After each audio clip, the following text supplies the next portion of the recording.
Diawali saat Yun membuka email yang masuk dari akun anonim, memperlihatkan foto-foto TKP tewasnya wanita dengan informasi berusia 20 tahun berlokasi di Bangbai, Korea Selatan. Di kantor kepolisian, Jian melaporkan kepada Myung bahwa ditemukan mayat wanita kembali di Dohwa. Kondisi mayat mirip dengan kasus Bangbai. Bersama timnya, Jian pergi ke TKP. Sampai di TKP mereka melihat sosok lelaki yang berdiri dengan tegak, menjelaskan kepada mereka bahwa kasus ini mirip dengan Bang Bai dan akan kesulitan mencari pelaku karena tidak ada ciri khas dari pelaku Bang Bai. Melihat selalu bersihnya TKP membuatnya berasumsi bahwa pelaku pasti pintar dan juga pastinya ingin pamer. Mendengar penjelasan lelaki yang dia kenali adalah Hyun membuat Jian pun terkesima. Sementara itu, Eun Hyuk, ketua kejahatan kriminal khusus yang baru tiba di TKP, membuat mereka terkejut. Mereka yang mengira ketua tim melakukan penjelasan tadi, seketika kehilangan sosok lelaki itu, yang saat mengarah pandangan kepadanya sudah menghilang. Mereka lalu berpencar mencari Hyun, termasuk Jian yang giat mengejar Hyun dan meneriaki nama Hyun.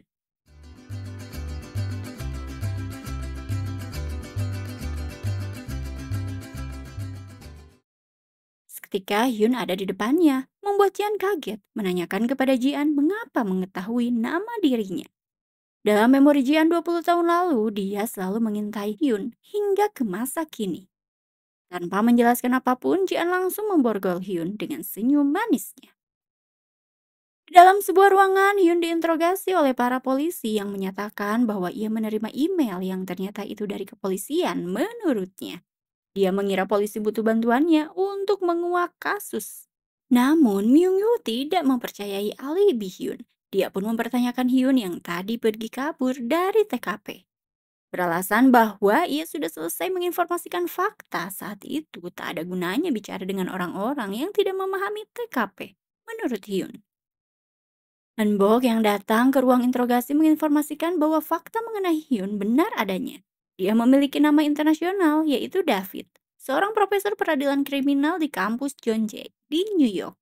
Dan saat jam kejadian, Hyun berada dalam pesawat menuju TKP. Disimpulkan bukan Hyun pelakunya. Karena tidak ada alasan kuat untuk menahannya, Hyun pun hendak pergi namun ditahan oleh Jian yang memintanya untuk tetap di ruang interogasi. Tanpa memperdulikan Hyun pun tetap pergi. Jian yang mengejar Hyun masuk ke dalam lift mempertanyakan mengapa Hyun kembali ke Korea. Hyun yang akan menjawab namun dia ingin tahu mengapa Jian mengenalinya. Jian yang ingin dikenali dengan kesadaran Hyun tanpa harus dijelaskan olehnya. Hyun pun pergi meninggalkannya. Hyun mengingat saat ia menerima email berisi foto TKP seolah ada yang mengundangnya untuk pergi ke tempat itu dan mempertanyakan siapa yang menuntunnya ke TKP. Hyun sampai di kediaman masa kecilnya yang tampak tak terurus, namun posisi barang-barang masih sama seperti dulu. Mengingatkannya akan masa kecilnya bersama adik dan juga ayahnya. Teringat jelas dalam ingatannya ayahnya terbaring berlumuran darah. Saat kecil, Hyun berada di taman dihampiri oleh ayahnya yaitu Jongmin. Namun adiknya meminta Hyun untuk mencarikan krayon miliknya. Hyun pun mencarikan krayon yang diminta oleh adiknya. Sementara ayahnya menemukan kaki anjing yang terkubur yang telah dikubur oleh Hyun. Ayahnya seketika kaget melihat Hyun yang beralasan bahwa ia menemukan anjing itu saat sudah mati. Lalu ia pun menguburnya. Saat itu seorang tahanan bernama Yong meminta sipir untuk membuka ventilasi agar dia bisa bernafas dengan nyaman. Saat Jongmin menjenguk tahanan itu betapa kagetnya ia melihat sipir sudah dibekuk oleh Yong yang dengan santai membuka ventilasi tanpa dosa. Bergegas Jongmin membuka borgol sipir. Jongmin menginterogasi Yong namun Yong lagi dan lagi tidak berkata jujur menurutnya. Selalu bercerita memberikan keterangan yang berbeda-beda. Jongmin lalu menyatakan akan tiba saatnya nanti ketika Yong mengungkapkan kisah nyata dari perjalanan hidup Jong. Yong pun mempertanyakan mengapa orang bisa menyakiti orang lain dan mengapa orang tidak bisa menyakiti orang lain. Pertanyaan tersebut membuat Jongmin tertegun. Yong lalu menyatakan bahwa ia hanya manusia normal yang ingin tahu hal itu. Hyun yang masih kecil memberikan secangkir kopi untuk ayahnya. Dia melihat foto-foto yang tergeletak di meja ayahnya. Seketika ayahnya membereskannya. Namun beberapa foto pun terjatuh. Hyun pun mempertanyakan mengenai foto-foto ini. Apakah orang-orang jahat yang akan diselidiki oleh ayahnya? Sebagai ayah, Jongmin lalu menyatakan orang yang paling jahat bisa berwajah malaikat. Untuk itu ayahnya mengingatkan agar Hyun waspada terhadap orang asing. Dan sebagai ayah, Jongmin meminta Hyun untuk bersikap seperti anak-anak pada umumnya. Seketika Hyun dengan lempeng meminta pergi ke taman hiburan minggu depan. Dia akan melupakan dan tidak akan mengerjakan pekerjaan yang rutin dia lakukan, seperti memandikan adiknya, mengerjakan tugas rumah. Hyun pun berjanji akan lupa membayar tagihan listrik dan juga air. Dan tidak akan membuatkan kopi lagi untuk ayahnya. Seketika Jongmin menyeruput kopi dan memuji betapa enaknya kopi buatan barista Hyun. Hyun lalu mengingatkan ayahnya untuk bergegas ngantor. Namun dia mempertanyakan mengapa orang bisa menyakiti orang lain dan mengapa orang tidak bisa menyakiti orang lain. Pertanyaan tersebut membuat Jongmin tertegun karena pertanyaan itu mirip sekali dengan yang diungkapkan oleh tahanan Yong. Di masa kini saat Eun Yuk menyampaikan sambutannya yang amat antusias namun bawahannya tidak fokus padanya. Mereka mengingat Hyun yang terlihat cerdas namun sombong dengan kemampuannya. Eun Hyuk menyatakan bahwa ia seorang kutu buku. Eun Bok menyatakan bahwa Hyun seorang kriminolog yang telah meluncurkan buku. Eun Hyuk lalu meminta agar Hyun bergabung dengan timnya agar membantu menuntaskan kasus yang tengah timnya selidiki. Jian pun menyanggupi bahwa ia akan mengajak Hyun untuk bergabung dengan timnya. Jian lalu menghubungi Hyun untuk memintanya bekerja sama bergabung dengan timnya. Namun Hyun menolak, menurutnya harus secara formal bila melakukan permintaan pekerjaan. Karena merasa sedang amat sibuk, Hyun pun menutup teleponnya. Merasa jurnal ayahnya hilang, Hyun pun berasumsi ada yang masuk ke dalam rumahnya. Dia pun menemukan rekaman wawancara Yong dalam sebuah box. Teringat masa lalunya, tas ayahnya yang ketinggalan, Hyun pun mencoba untuk menghubungi ayahnya. Namun, jelas saja handphonenya tertinggal dalam tas. Hyun lalu pergi ke kantor polisi berniat menemui ayahnya, memberikan tas yang tertinggal. Namun dia malah dites matematika oleh teman-teman ayahnya yang dibuat kagum karena Hyun begitu jenius menjawab. Setelah itu, Hyun mencari ayahnya ke sebuah ruangan di mana ada sosok lelaki yaitu Yong yang meminta Hyun untuk masuk dan menunggu Jongmin bersama dirinya. Hyun yang mengetahui Yong karena ada dalam berkas ayahnya menanyakan mengapa Yong seperti ini. Yong pun mempertanyakan seperti apa maksudnya. Hyun mempertegas bahwa Yong berbeda dari kebanyakan orang. Menurut Yong, Hyun pun terlihat berbeda dari orang lain. Dia pun penasaran Hyun akan seperti apa ketika dewasa nanti. Yong lalu mengajak berbagi rahasia. Jongmin melihat anaknya akrab dengan Yong. Dia pun bergegas mengajak Hyun untuk pergi keluar. Jongmin yang berada dalam ruangan yang sama dengan Yong menyatakan bahwa ini adalah pertemuan terakhirnya. Mengetahui hal itu, Yong menyatakan Jongmin mencemaskan Hyun, makanya ingin mengetahui masa kecilnya. Jongmin lalu menyatakan jangan asal berspekulasi. Yong lalu menyebut bahwa saat melihat pertama Hyun dia seperti melihat dirinya saat masih kecil. Yong pun mempertanyakan apakah Hyun akan menjadi monster seperti dirinya. Seketika Jongmin pun menegurnya dan meluncurkan pukulannya.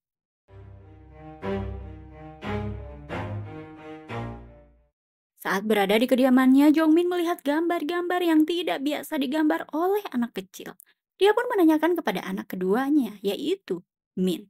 Namun adik Hyun menjawab bahwa itu milik Hyun dan meminta ayahnya untuk tidak percaya kepada Hyun. Jongmin pun mengasumsikan bahwa anaknya adalah seorang monster, mencatatnya dalam jurnalnya yang dibaca oleh Hyun. Saat malam hari ketika Hyun tertidur sebagai ayah, Jongmin bertekad akan melindungi anaknya. Esok harinya di ruang bawah tanah, Hyun diminta ayahnya untuk tinggal di ruang bawah tanah dan beraktivitas di sini. Sementara orang-orang akan tahu bahwa Hyun berada di luar negeri. Jongmin menyatakan kepada anaknya bahwa ia hanya ingin melindungi Hyun dari dunia ini dan melindungi dunia dari Hyun. Hyun mendengarkan pernyataan dari ayahnya dan dia berkaca-kaca teringat perkataan Yong bahwa orang akan menjadi monster saat orang lain menganggapnya sebagai seorang monster. Hyun seketika berkaca-kaca menyatakan apakah ayahnya tidak ingin tahu janji apa yang dibuatnya dengan Yong saat itu. Hyun mengungkapkan seharusnya ayahnya bertanya kepadanya sebelum melabeli dirinya sebagai seorang monster dan berniat mengurungnya di ruangan sempit ini. Walau begitu, Hyun menuruti ayahnya menjalani aktivitas di dalam ruang bawah tanah, membuat adiknya kesepian dan menunggu di luar. Sementara di dalam sel di hadapan sipir, Yong melukai lehernya dengan serpihan kaca. Yong pun dibawa menuju ke rumah sakit dengan ambulans. Namun di dalam ambulans, dia membuka mata seolah kondisinya baik-baik saja. Yong yang berada dalam rumah Jongmin pun memintanya untuk menikmati teh terlebih dahulu sebelum pergi. Saat akan mengambil pisau, tiba-tiba Yong melempar gelas dan membabi buta mereka pun bertarung. Min, adik dari Hyun yang terbangun dari tidurnya, melihat ayahnya tengah bertarung. Adik Hyun lalu bergegas pergi keluar. Sementara Hyun yang mendengar sudah tidak ada keributan lagi di luar. Dia membuka pintu dan harus melihat dengan jelas ayahnya terbaring kaku, berlumuran darah. Sementara itu, Yong melihat Hyun tersenyum dari kejauhan. Hyun lalu pergi mencari adiknya, namun adiknya menghilang. Dia lalu pergi mencari keluar dan terjatuh. Sejak saat itu ingatan sebelumnya menghilang dari ingatannya. Hanya percakapan dengan seseorang mengenai monster dan buku catatan mengenai monster yang ia ingat. Sampai di kediamannya, Jian dikagetkan dengan bibinya yang sudah ada di dalam. Jian bercerita mengenai Hyun yang baru saja ia temui dan akan mengawasinya. Menurut Jian, Hyun adalah penghubung untuk menemukan Yong. Saat melihat lukisan, dia teringat adiknya yang di masa lalu memberikan simbol dua mata, yang merupakan ciri khasnya. Hyun pun memperhatikan ruangan TKP Bang Bae di mana semua terlihat rapi dan rutin dibersihkan. Jian yang berada di TKP seolah mengetahui gerak-gerik Hyun saat berada di dalam ruangan TKP. Dia pun merasa pernah melihat lukisan yang amat tidak asing menurutnya. Di tempat galeri seni Yubin, Hyun mencari tahu pelukis lukisan yang ada di TKP kepada Bongsung. Sementara di kantor polisi, Jian menyatakan bahwa ia belum berhasil menggayat Hyun untuk bergabung dengan tim. Saat Hyun selesai mengadakan kelas kuliah khusus, Jian menghampirinya memintanya untuk bergabung dengan timnya. Menyatakan bahwa Jian adalah penggemar Hyun, namun Hyun tetap menolak. Tapi dia memberikan informasi bahwa di semua TKP terdapat bunga berwarna ungu dan korban memiliki tinggi, berat badan, fitur wajah yang amat mirip. Pelaku memang membunuh banyak orang, tapi beranggapan pembunuh orang yang sama karena kemiripan itu. Pelaku juga menemukan wanita sesuai kriterianya, diminta oleh Yun agar Jian mencari tahu tempat korban pernah terdaftar, misalnya biro jodoh atau spa. Jian pun menguraikan informasi yang didapat dari Hyun kepada timnya. Melalui perintah Hyuk, mereka membagi tugas pencarian.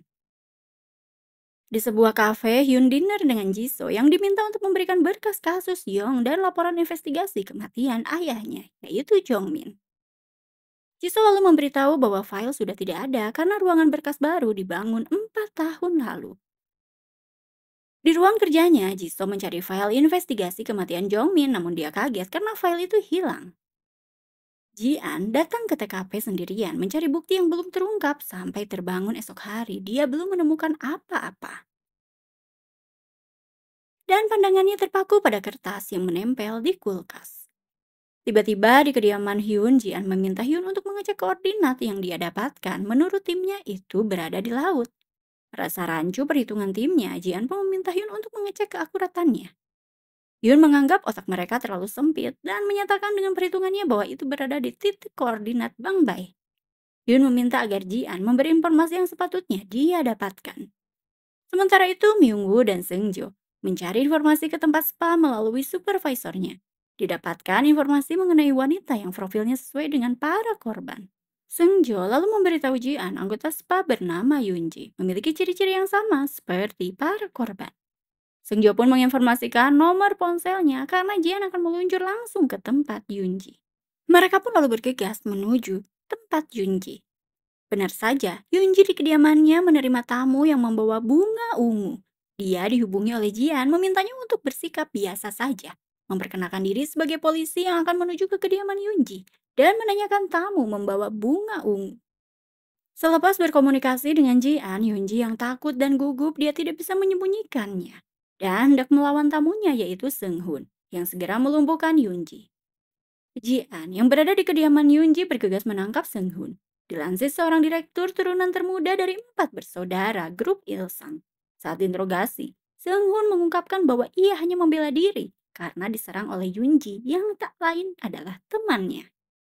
Hyun yang melihat pelaku mengasumsikan bahwa itu bukanlah adiknya. Mengetahui bahwa tim yang diketuai oleh En Hyuk memberitahu calon korban mengenai asumsi tersangka bersamanya. Hyun pun memastikan bahwa tim En Hyuk amat bodoh. Mendengar pernyataan dari Hyun, Myung Woo amat kesal dibuatnya. Sementara itu, Yoon Ji sebagai korban mendapatkan perawatan di rumah sakit. Dia lalu dihampiri dokter yang sepertinya gadungan. Saat dihampiri Seungjo, Yoon Ji enggan memberikan kesaksian. Menurutnya, dia yang membeli bunga ungu. Dan dia juga yang menyerang duluan Seung-hun. Di ruang interogasi, Hyun membawakan kopi dan memperkenalkan sebagai orang baru di tim khusus kriminal. Lalu Hyun memperlihatkan beberapa foto gadis. Diperintahkan olehnya bila Seung-hun menjadi seorang pembunuh, diminta olehnya untuk memilih foto yang dia tunjukkan. Namun Seung-hun meminta menyingkirkan foto-foto gadis yang ada di depannya. Menurutnya membuatnya tidak nyaman melihat foto gadis yang telah dibunuh. Namun, satu foto gadis yaitu Jisun terjatuh. Yun pun menyatakan sepertinya Jisun salah satu korban yang amat dikenal oleh Seung-hun. Seung-hun pun menyatakan tidak perlu menceritakan kisah cinta masa lalunya. Yun lalu mengasumsikan bahwa Seung-hun dicampakkan Jisun karena tidak kompeten. Menurutnya betapa beruntungnya Jisun. Lebih lanjut, Hyun menjelaskan keluarga Seung-hun di mana ketua yang merupakan ayah dari Seung-hun terkenal dengan hidung belangnya, menyukai wanita berusia di bawah anak-anaknya. Yun berpendapat Seung-hun memiliki tingkat stres yang tinggi karena ditempatkan di perusahaan cabang Cina dan gagal untuk berinvestasi. Dan hal itu dapat memicu pembunuhan berantai yang dilakukan oleh Seung-hun. Namun menurut Hyun yang ia ceritakan merupakan kisah klise. Lebih lanjut, Hyun berujar bahwa Seung-hun amat merindukan ibunya yang mirip dengan mendiang Jisun, membuat adanya tingkat kepuasan saat membunuh Jisun karena sikap rendah diri yang dialami Seung-hun. Seketika Seung-hun murka, menurutnya itu semua hanyalah omong kosong. Hyun dengan lempeng menyatakan melihat pembunuhan yang sempurna tanpa jejak sangat jelas Seung-hun tidak memiliki kemampuan itu. Diasumsikan olehnya Seung-hun memiliki IQ seperti anak SD. Lebih lanjut, Hyun pun menanyakan siapa yang membantu eksekusi pembunuhan sampai sesempurna itu tanpa jejak. Menurut Hyun, pasti ada dalang sesungguhnya di balik kasus ini. Hyun pun lalu menyuruh Seung-hun untuk bergegas pulang karena dia hanya tertarik pada dalang sesungguhnya.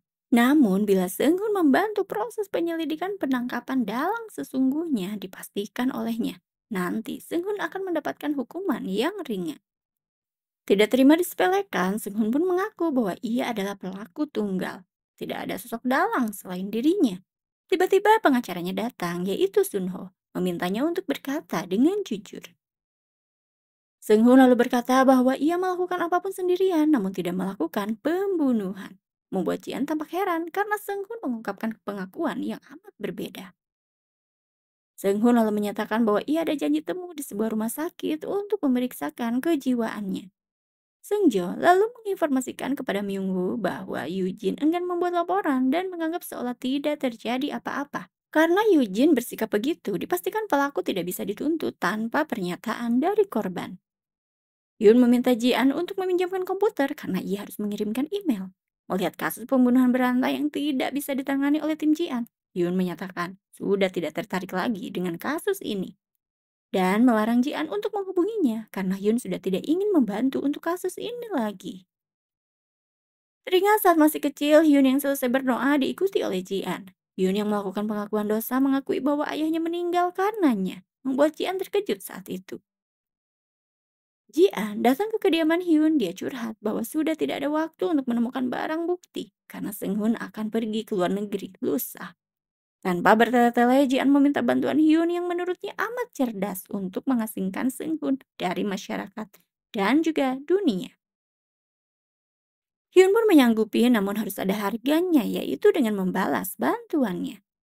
Mereka lalu tiba di galeri seni Yubin meminta Bongsung untuk dirawat di rumah sakit kelas VIP. Hyun meminta balas budi atas bantuan yang pernah ia berikan. Jian lalu pergi ke ruang VIP rumah sakit hendak menjenguk Bongsung. Dia yang berhasil masuk segera ke ruangan Yujin, menemuinya dan menyatakan bahwa ia tahu Yujin mendapatkan ancaman dan Yujin merasa takut. Maka dari itu dia datang untuk melindungi Yujin. Namun Yujin malah mengusirnya dengan tegas meminta Jian untuk segera pergi. Dalam kesendiriannya, Yujin mengingat bahwa ia telah menyerahkan barang bukti yang ia simpan kepada Sunho. Sunho pun saat itu menyatakan bahwa Yujin adalah kaki tangan dari Seunghun. Di kantor kepolisian, tim khusus kejahatan kriminal, mereka tidak bisa berbuat apa-apa karena Seunghun dipastikan sudah melandas pergi ke luar negeri. Namun Seunghun yang tiba di Cina masih dalam pesawat, dia didatangi oleh pramugari agar menunggu sebentar di kursinya. Dan tiba-tiba Bea Cukai Cina menangkapnya atas kasus peredaran narkoba yang dilakukan oleh Seunghun. Hal tersebut diketahui oleh Seungjo dan Eunbok yang menginformasikan kepada sang ketua bahwa ditemukan barang bukti narkoba di kediaman Seunghun di Cina dan catatan perdagangan narkoba dipastikan di Cina bisa mendapatkan hukuman mati atau seumur hidup. Dan dipastikan juga jenis narkoba mirip dengan yang dipakai pada kedua korban. Eun Hyuk yang sangat bingung dijelaskan oleh Eunbok bahwa ada yang meminta bantuan melalui surat yang dikirim tim khusus kejahatan kriminal mengenai hal ini. Saat Jian mengecek komputernya ada email masuk dengan bahasa Cina dan setelah diterjemahkan bahwa itu informasi mengenai penyelundupan narkoba oleh Seunghun. Teringat olehnya Hyun yang meminjam komputernya tempo hari. Jian mengecek email yang dikirim oleh Hyun. Benar saja, email permintaan bantuan dikirimkan dengan menggunakan identitasnya.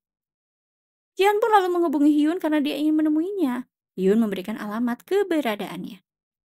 Sampai di kediaman Hyun, Jian melemparkan tasnya kepada Hyun, mempertanyakan maksud memakai identitasnya dalam meminta bantuan kepada Bea Cukai Cina. Dengan santai, Hyun pun menyatakan bahwa ia hanya mengabulkan permintaan Jian yang ingin mengasingkan Seunghun.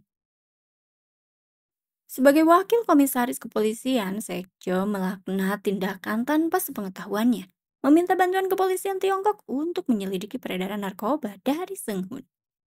Dia pun memberkai Eun Hyuk dan juga Jisoo, meminta mereka untuk memutasi Jian ke daerah terpencil bentuk hukuman atas perbuatannya.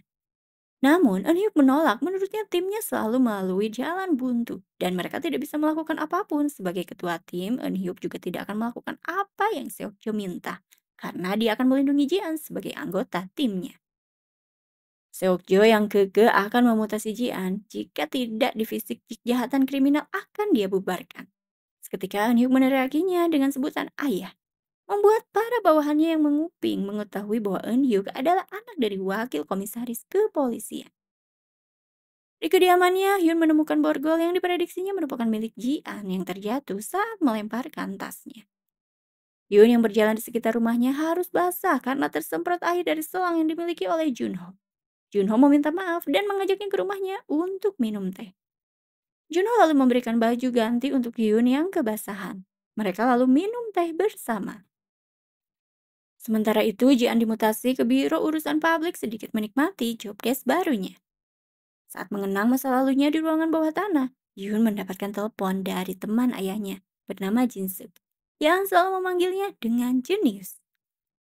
Mengetahui Hyun berada di Korea Selatan, dia pun mengajak Hyun untuk bertemu karena dia akan menginformasikan berita terupdate mengenai Yong. Jin Suk lalu memberikan alamat kediamannya. Saat Hyun tiba di kediaman Jin Suk, tidak ada sambutan apapun dari Jin Suk. Hyun lalu menghubungi Jin Suk, suara ponsel Jin Suk terdengar dari dalam kediamannya. Pintu kediaman Jin Suk pun dibuka olehnya karena tidak dikunci. Tiba-tiba dia melihat Jin Suk berlumuran darah. Segera Hyun pun menghubungi 911. Setelah itu dia menanyakan siapa yang melakukan semua ini kepada Jin Suk. Namun Jin Suk malah innalillahi wa inna ilaihi rojiun. Seketika Hyun pun diserbu oleh pria yang memakai masker. Mereka pun bertarung. Dan pria tersebut berhasil kabur. Hyun lalu pergi keluar mengendarai mobilnya. Tim kepolisian datang mendengarkan suara penelpon 911. Suara terdengar tidak asing. Diprediksi oleh Myung-woo itu adalah suara dari Hyun. Dan terlihat dari CCTV mobil yang terparkir di depan apartemen bahwa memang jelas Hyun berjalan menuju keluar apartemen. Jian yang tiba di rumahnya dibuat terkaget-kaget karena ada Hyun yang asik bermain game di dalam rumahnya. Jian menemukan kemeja milik Hyun. Hyun pun mengutarakan bahwa itu adalah kemeja ada noda darah milik Jin Suk. Dan pakaian yang ia kenakan sekarang milik Jian yang ada di jemuran luar. Namun dia menukarnya dengan uang yang dia jepit di jemuran. Mereka lalu pergi ke TKP. Hyun mencari sesuatu. Jian pun bertanya sebenarnya ada apa. Hyun lalu menemukan obat dan menyimpannya. Dia menceritakan bahwa saat kejadian Jin Suk seperti tidak melakukan perlawanan, terlihat pasrah dengan kondisinya. Hal itu membuatnya bertanya-tanya. Tiba-tiba Hyun pun mengajak Ji-an untuk bersembunyi di dalam lemari karena Myung-woo dan Eun-hyuk datang ke TKP. Mereka memeriksa TKP kembali. Myung-woo menginformasikan bahwa di komputer milik Jin-seok banyak folder nama burung dan filenya berisi video porno. Tiba-tiba terdengar suara cegukan, mereka yang memperhatikan lemari tiba-tiba Ji-an keluar dari lemari membuat mereka terkejut. Ji-an pun beralasan sangat penasaran dengan TKP, makanya dia datang saat ini. Namun bersembunyi karena awalnya tidak ingin ketahuan. Mereka lalu pergi keluar dan Eun Hyuk sebagai ketua tim kejahatan kriminal yang menangani kasus ini meminta agar Ji-an jangan ke TKP sendirian karena menurutnya sangat berbahaya. Ji-an pun seketika meminta maaf. Sementara itu, Sun Ho diminta oleh Ketua Jaksa Agung Jang Ho untuk menemukan anak dari kenalannya. Berada di dalam kediamannya, Jian mengecek kemeja Hyun namun dia mendapati robekan pada noda darah yang menempel. Bergegas dia mengecek badan Hyun dan dia mendapati luka goresan pada punggung Hyun. Jian pun mengobati luka Hyun. Terlihat olehnya Hyun tertidur lelap. Dan tanpa dia sadari dia pun tertidur di samping Hyun. Hyun yang terbangun lalu memindahkan Jian ke atas ranjang. Hyun yang mau menyiapkan makanan dinikmati oleh Jian. Makanan tersebut dengan nikmat sampai belepotan. Dibersihkan oleh Hyun. Saat itu seketika Hyun teringat adiknya yang selalu makan belepotan. Dan Hyun yang selalu membersihkannya.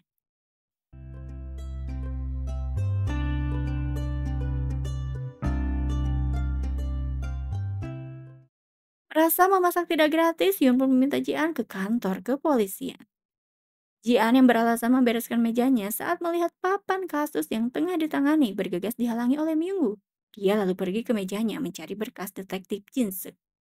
Sementara itu, Hyun memperkenalkan diri sebagai konsultan kesatuan tim khusus yang menyatakan bahwa ia ingin menemui dokter yang mengotopsi detektif Jin-seok.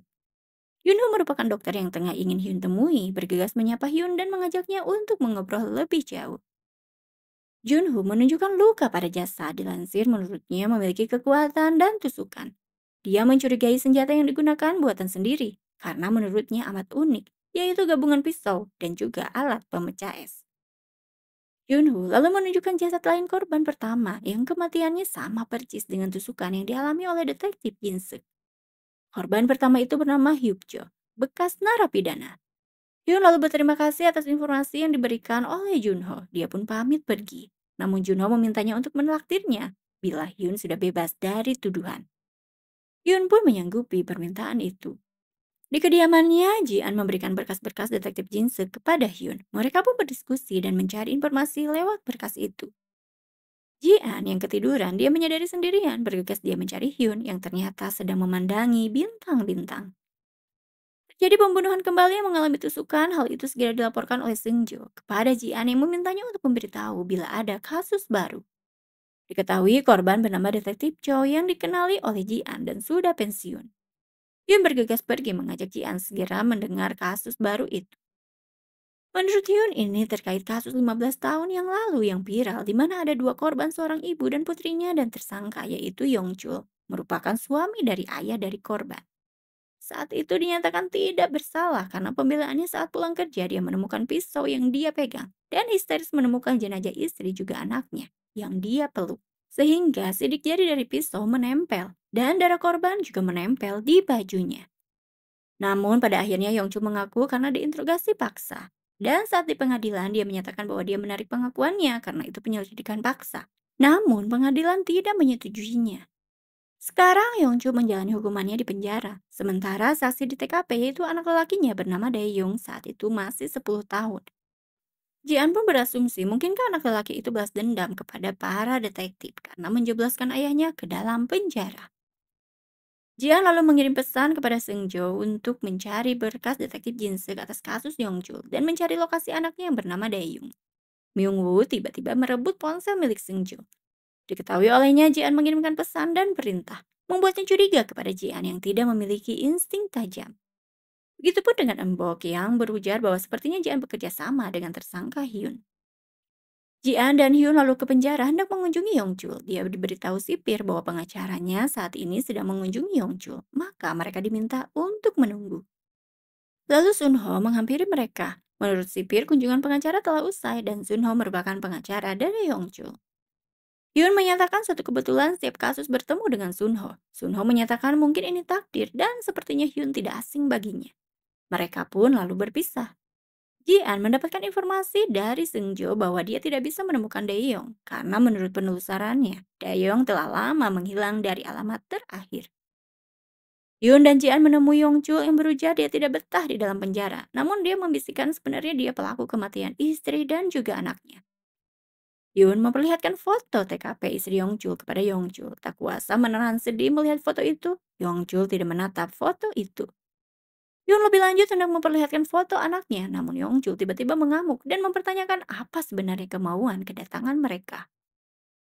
Hyun pun dengan tegas selalu menanyakan anak lelaki Yongchul itu Daeyoung. Yongchul malah menangis melihat kondisi itu. Hyun pun bergegas keluar ruangan.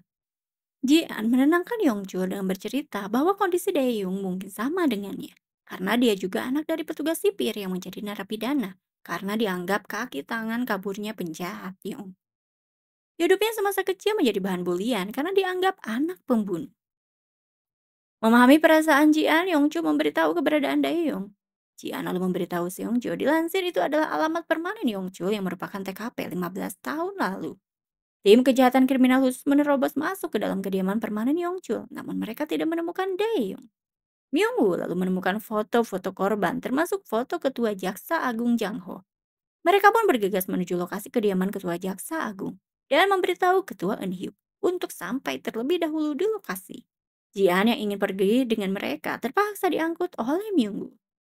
Di kediaman Ketua Jaksa Agung, Eun Hyuk memergoki Daeyoung yang hendak membunuh Jang Ho. Daeyoung yang hendak menusuk Eun Hyuk dilumpuhkan oleh Eun Hyuk yang terekam jelas oleh anggota timnya, membuat mereka pun takjub. Di luar, tim kejahatan kriminal khusus melihat Daeyoung menangis mengingat ibu dan juga ayahnya. Wakil Komisaris Kepolisian merasa bangga atas pencapaian tim kejahatan kriminal khusus, namun Myungwoo meminta izin menyampaikan bahwa Jian terlibat membantu mengungkap kasus ini. Eun Hyuk sebagai ketua tim menyampaikan bahwa jika bukan karena Jian, mungkin pembunuhan keempat akan terjadi. Wakil Komisaris Kepolisian lalu meminta mereka untuk segera bekerja. Mereka lalu mengajak Jian minum bersama merayakan kemenangan mereka. Di dalam penjara, Yongju bertemu dengan anaknya Daeyoung yang berseragam napi seperti dirinya. Sementara itu, Hyun ke kediaman Ketua Jaksa Agung Jang Ho mengasumsikan bahwa Yongju dijebak asumsi lebih lanjut dari semua target Daeyoung pertama meniadakan Hyukju. Kemungkinan menurutnya dialah orang yang meniadakan ibu serta saudara perempuan Daeyoung. Dan detektif Jin Suk juga detektif Choi yang menyelidiki kasus itu. Mereka hanya melihat bukti di depan matanya dan menangkap Yongju sebagai anak yang selamat dari Yongju. Daeyoung membalas dendamnya, namun Daeyoung gagal menyasar target terakhir yang bertanggung jawab kasus ayahnya di masa lalu. Yang saat itu sebagai jaksa menuntut vonis bersalah ayahnya, yaitu Jang Ho, yang kini ada di depan mata Hyun. Menurut Jang Ho amat menarik karena pada akhirnya dia bisa berbicara dengan putra almarhum Jong Min. Dia pun memberitahu bahwa Hyun sebenarnya hilang ingatan dua kali. Pertama sebelum Jong Min meninggal, kedua setelah Jong Min meninggal. Menurut Jang Ho, saat Hyun tidak bisa menangani sesuatu, maka alam bawah sadarnya cenderung menekan memori Hyun. Saat menanyakan mengenai penyebab kematian ibu Hyun, seketika Hyun dipukul dari belakang. Dalam ingatannya, ibunya memanggilnya beserta adiknya. Terlihat juga bunga berwarna ungu. Hyun pun terbangun karena suara ponselnya yang ternyata Jian menghubunginya. Namun dia terfokus pada gambar bunga ungu. Dan dia tidak melihat penampakan Jaksa Agung Jang Ho. Sementara itu, Jian menemukan kertas di foto masa kecilnya bersama ayahnya di mana tertulis bahwa Hyun sudah mengingat Jian. Di ruang kerjanya, wakil komisaris selesai menandatangani surat mutasi kembalinya Jian bergabung kembali dengan tim kejahatan kriminal khusus. Dia melihat anaknya seolah dalam nuansa bahagia. Eun Hyuk lalu meminta izin kepada ayahnya agar divisi yang dia ketuai memiliki penasihat beralasan agar kasus-kasus mudah terungkap. Ayahnya tidak habis pikir, ternyata Eun Hyuk masih memiliki permintaan. Selesai memberikan kuliah khusus, Hyun pun dihampiri Eun Hyuk dan juga Jian. Namun Hyun meminta mereka menunggu dan mengantri dengan nomor antrian 2 dan juga 3, karena nomor antrian 1 sedang menunggunya.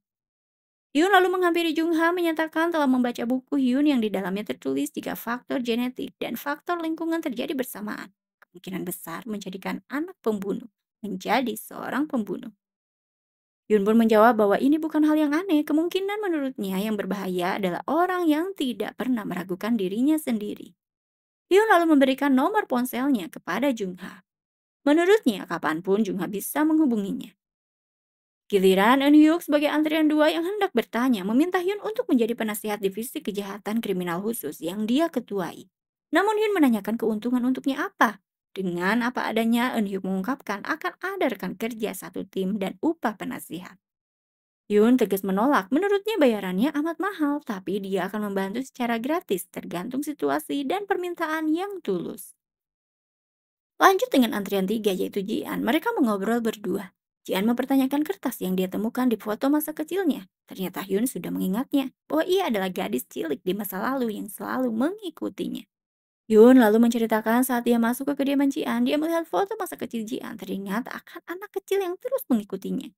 Saat menjaga toko, Jungha mendapatkan paket berisi buku cerita dua serigala. Diketahui buku tersebut dari Hyun. Junho yang membantu memasak di kediaman Hyun, mereka pun makan bersama.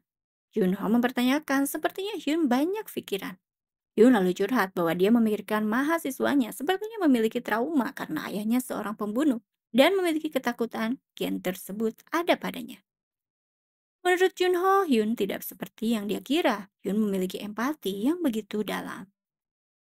Tiba-tiba ponsel Hyun berdering. Telepon dari Eunbok yang mendapatkan informasi atas pertanyaan Hyun beberapa waktu lalu mengenai kedatangan orang-orang di lokasi kejadian, Detektif Jin Seok. Di mana orang pertama yang tiba di lokasi kejadian adalah penyelamat 911 dan polisi sekitar. Memasang garis polisi untuk memastikan akses lokasi kejadian, setelah itu tiba Dr. Junho sendirian dan setelah itu tim forensik. Menutup teleponnya, Hyun lalu dihubungi oleh pihak kepolisian. Diinformasikan bahwa Jung Ha yang menyimpan nomor ponsel Hyun sedang berada di rumah sakit. Mendapatkan perawatan dan menjadi tersangka atas kasus pembunuhan yang dilakukannya. Hyun pun lalu pamit pergi kepada Junho karena akan menuju rumah sakit di mana Jung Ha berada. Namun Junho yang bertanya jika ini kasus pembunuhan, maka ia pun akan ikut. Hyun pun mengiyakan menurutnya supaya hubungan mereka lebih dekat.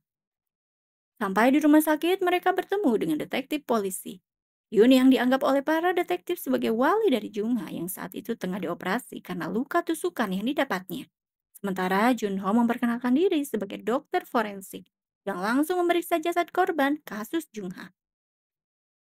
Hyun lalu menghubungi Sunho merekrutnya menjadi pengacara Jungha. Hyun juga menghubungi Jian memintanya untuk bersiap karena dia akan menjemput Jian dalam waktu 10 menit. Hyun mengajak Jian untuk ke lokasi TKP Jungha, si antrian nomor satu yang diketahui oleh Jian. Namun Jian berargumen bahwa dia tidak bisa menyelidiki kasus ini karena kasusnya tidak dilimpahkan kepada timnya. Namun, Hyun meminta untuk ke TKP dan merebut kasusnya.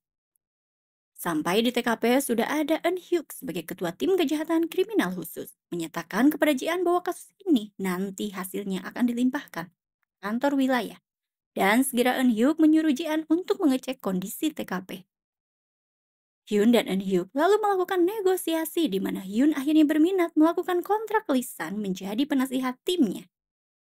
Kondisi TKP penuh dengan percikan darah. Menurut Hyun dilihat dari arah percikan darah diasumsikan pelaku tidak kidal.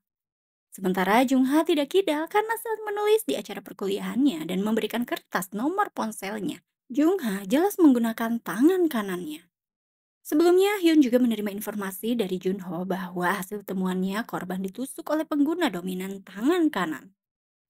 Hyun dan Jian lalu mengunjungi Jungha. Terlihat oleh mereka Sunho menemani Jungha, membuat Jian pun bertanya-tanya. Sunho menyatakan bahwa ia pengacara dari Jungha karena kompeten. Dia diminta oleh Hyun secara langsung. Saat menjaga Jungha terbangun dari tidurnya, Hyun pun diminta Jungha untuk membawakan buku yang Hyun berikan kepadanya di rumahnya.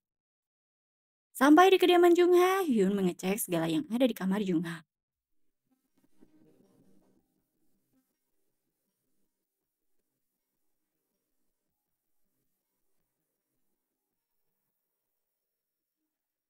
Ditemukan surat yang amat banyak, namun terlihat belum dibuka sedikit pun. Hyun juga mengambil buku yang terlihat mencolok dan ditemukan olehnya artikel koran juga foto Jungha serta temannya. Di meja belajar Jungha, Hyun juga menemukan buku hasil karyanya dan didapat not mengenai jadwal dia mengajar. Ditelisik oleh Hyun, tulisannya tidak mirip dengan tulisan Jungha yang terdapat pada catatan di dinding kamar Jungha. Diasumsikan olehnya ada yang sengaja mengirim Jungha kepadanya. Di kantornya, Myungwoo mengenali saat terakhir yang menghubungi Jungha adalah Jinwoo. Seungjo lalu memberitahu Eunbok bahwa di CCTV area TKP Jungha terlihat pemuda dengan gelagat yang aneh. Setelah di zoom, terlihat noda di baju yang dikenakan pemuda itu. Mendapat informasi dari Hyun, Jian memberitahu timnya mengenai Jinwoo yang tertulis namanya di balik foto yang ditemukan oleh Hyun. Mendapatkan informasi data mengenai Jinwoo, mereka bergegas pergi untuk mencari Jinwoo. Hyun yang tiba di ruangan Jungha, dia memberi buku yang diminta Jungha. Terlihat oleh Sunho yang berada satu ruangan. Hyun begitu menyayangi Jungha. Dalam benaknya, Sunho penasaran mengapa sebegitu sayangnya Hyun kepada Junho. Sebelum Hyun pamit pergi, dia berterima kasih kepada Sunho karena dapat dia andalkan. Hyun lalu meminta tagihan per jamnya karena dia akan segera membayar. Sementara itu, Jian, Myungwoo, dan ketua Eunhyuk tengah bersiap menangkap Jinwoo di kediamannya. Mereka pun menemukan Jinwoo yang langsung berlari. Jinwoo yang sudah terperangkap jalan buntu, dia lantas mengeluarkan senjata tajamnya. Namun, Jian berhasil melumpuhkannya. Hyun yang ditemani Jian memeriksa kamar Jinwoo, melihat foto ibu Jinwoo dicoret dalam sebuah frame. Hyun menyuruh Jian untuk mengecek komputer milik Jinwoo dan menebak-nebak password pada komputer itu agar bisa dibuka. Setelah itu, Hyun lalu berbincang dengan ibu Jinwoo yang tidak percaya anaknya melakukan pembunuhan. Dia melihat artikel tentang seorang pembunuh bernama Hanjul yang artikel itu sama persis dia temukan di kamar Jungha. Ibu Junho menyatakan bahwa di artikel ini merupakan orang yang membunuh ayah Jinwoo. Namun Jinwoo tidak mengetahui ayahnya meninggal karena dibunuh. Jinwoo tidak pernah mengetahui tentang ayahnya. Sebagai ibu, beralasan tidak ingin anaknya mengingat hal pahit. Ibu Jinwoo yang telah menikah kembali mengangkat Jinwoo sebagai anak dari suaminya, sehingga catatan ayah kandungnya telah hilang. Menginformasikan kepada Jian bahwa kemungkinan Jinwoo menemukan artikel yang disimpan oleh ibunya dan pada akhirnya Jinwoo salah paham menyangka Hancul pembunuh ayahnya, yang merupakan ayah dari Jungha sebagai ayah kandungnya. Diasumsikan oleh Hyun, Jungha sepertinya mengetahui kesalahpahaman itu dan akhirnya merasa bersalah. Dia ingin melindungi Jinwoo. Sampai di kantor kepolisian, Hyun menginterogasi sendirian Jinwoo. Dia membacakan beberapa kasus-kasus pemerkosaan, pembunuhan, penyerangan yang membuat Jinwoo bingung. Hyun menginformasikan bahwa itu adalah kasus yang dilakukan sampah Hancil. Jinwoo lalu mengamuk bahwa dia tidak menerima ayahnya disebut sampah. Hyun menyatakan bahwa orang yang coba dibunuh oleh Jinwoo adalah saksi yang melihat Hancul melakukan pembunuhan terakhirnya dan berhasil menjebloskan Hancul ke dalam penjara. Jinwoo pun bersikukuh bahwa ia hanya membalas kepada orang itu karena telah merampas ayahnya. Hyun pun menyatakan bahwa Jinwoo baru saja telah mengakui perbuatannya. Dia lalu memberikan artikel di mana Hancul membunuh ayah Jinwoo, memintanya untuk menebak apakah ayah Jinwoo korban atau tersangkanya. Tidak bisa menjawab, Hyun pun memberitahu bahwa korbannya adalah ayah kandung dari Jinwoo. Dia pun memberitahu mungkin Jinwoo telah dimanfaatkan oleh Hancul. Jinwoo seketika tak kuasa mendengar fakta itu. Di kediamannya, Hyun dihubungi oleh Jian memintanya untuk bergegas ke taman yang dekat dengan rumah mereka. Sampai di taman, Jian mengajak Hyun untuk berteman dengannya dan spontan mengajaknya menonton film berdua. Hyun yang menyetujui. Di akhir pekan mereka menonton bersama. Jian pun pamit pergi. Hyun lalu pergi mengunjungi Hancul yang tidak mengenalinya. Tanpa memperkenalkan diri, Hyun menyatakan bahwa ia melihat surat-surat yang dikirim ke rumah Jungha. Tidak dibaca sama sekali. Namun Hyun tidak menyangka bahwa orang seperti Hancul amat menyayangi anak kandungnya. Hyun pun mengutarakan bahwa Jungha amat takut menjadi seorang pembunuh seperti ayahnya. Dia seperti diteror dengan kesalahan-kesalahan yang diperbuat ayahnya. Hyun menyatakan bahwa Jungha terbunuh oleh Jinwoo. Untuk menguatkan argumen, Hyun pun memperlihatkan surat kematian dari Jungha. Seketika, tak kuasa Hancul pun menangisi anaknya. Bertemu di bioskop, Jian tidak jadi mengajak Hyun untuk menonton film. Menurutnya tidak ada film dokumenter yang disukai oleh Hyun. Mereka lalu pergi ke taman hiburan. Taman hiburan yang sudah lama tidak beroperasi, namun mereka menaiki wahana yang tidak beroperasi, berfoto bersama, mengabadikan momen kebersamaannya. Hyun yang jeli melihat ada seseorang yang menguntitnya, namun dia tidak mengungkapkan kecurigaannya kepada Jian.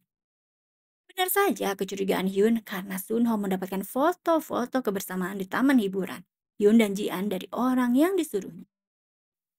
Hyun yang sudah berada di galeri seni Yubin meminta Bongsung untuk memeriksa beberapa foto pria yang ia berikan. Karena masih memiliki hutang budi dengan pasrah, Bongsung pun mengaminkan permintaan dari Hyun. Saat malam hari di supermarket, Jian berpapasan tidak sengaja dengan Sunho. Mereka pun bertegur sapa, walau akhirnya berbelanja masing-masing kembali. Dan di tempat parkir mobil Jian mogok. Dia yang dikagetkan oleh Sunho akhirnya menebeng pulang dengan Sunho. Sampai di kediamannya, Jian diserang oleh orang yang tidak dikenal. Jian pun sekuat tenaga melawan si penyerang. Di kediamannya, Hyun mendapatkan amplop berisi kertas dengan simbol V dan gambar mobil yang bernoda. Hyun lalu membandingkan dengan gambar yang dia dapat sebelumnya di kediaman Jaksa Agung Jangho. Menurutnya kemungkinan ini adalah peringatan akan ada yang menghilang. Mengingat saat di taman hiburan seperti ada yang menguntit, bergegas Hyun menuju kediaman Jian. Jian yang masih bersikeras menaklukkan sang penyerang, tiba-tiba Sunho menolongnya. Namun membisikkan penyerang, memintanya untuk segera berlari. Penyerang pun segera berlari, Sunho lalu sigap hendak membawa Jian ke rumah sakit. Namun di depan pintu sudah ada Hyun yang datang, terlihat mengkhawatirkan Jian. Di rumah sakit, Jian sudah mendapatkan penanganan dan tertidur pulas. Sementara Sunho menjelaskan kepada Hyun kronologis sampai ia menolong dan berada di rumah Jian. Sunho lalu mengutarakan bahwa ia sangat amat ingin lebih dekat dengan Jian. Hyun yang mempertanyakan apakah penyerang Jian merupakan kiriman dari Seung-hun. Sunho lalu menyatakan akan menyelidikinya. Tidak ingin berlama-lama menjadi pasien, Jian pulang diantar oleh Hyun. Namun rumah Jian merupakan TKP yang akan diperiksa forensik. Hyun lalu mengizinkan kediamannya untuk tempat tinggal sementara Jian. Saat tertidur, Jian mendengar suara mengigau Hyun yang tertidur lelap.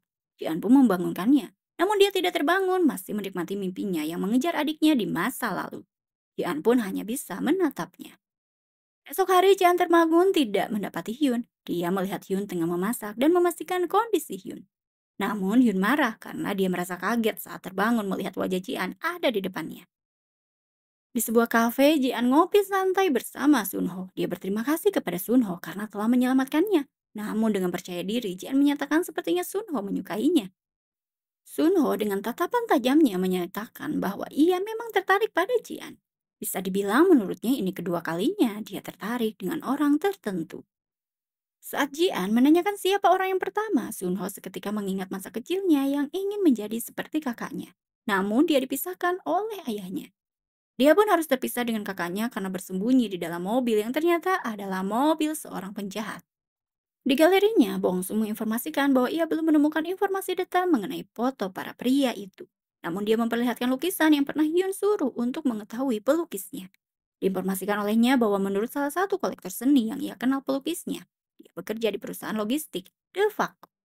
Namun dia tidak menyebutkan nama pelukisnya karena sudah lupa. Hyun pun melamar kerja di perusahaan logistik tersebut dengan gelar profesor yang dimilikinya. Berharap bisa langsung bekerja, pimpinan perusahaan menempatkan Hyun pada pekerjaan yang kasar. Membuat Hyun menerima dengan lapang dada. Saat bekerja, Hyun memiliki insting yang kuat dengan menemukan tanda yang berbeda pada box. Dia lalu menjatuhkan box tersebut. Atasannya menegurnya karena menurutnya patung-patung itu jangan sampai rusak. Namun saat melihat isi box ternyata berisi mayat perempuan. Eun Hyuk dan timnya menangani kasus penemuan mayat di pelabuhan. Mereka yang baru sampai dipersilahkan untuk bertanya langsung kepada karyawan baru yang menemukan mayat tersebut. Terlihat oleh tim kejahatan kriminal khusus, Yun adalah karyawan baru yang dimaksud yang ternyata melaporkan kasus ini. Junho yang baru sampai di TKP karena dihubungi juga oleh Yun, dia bergegas memeriksa mayat tersebut. Menurutnya, sidik jari pelaku bisa diperiksa lewat kuku mayat wanita ini. Namun tidak bisa dipastikan kapan wanita ini meninggal karena kondisi jasad tersimpan dalam keadaan membeku.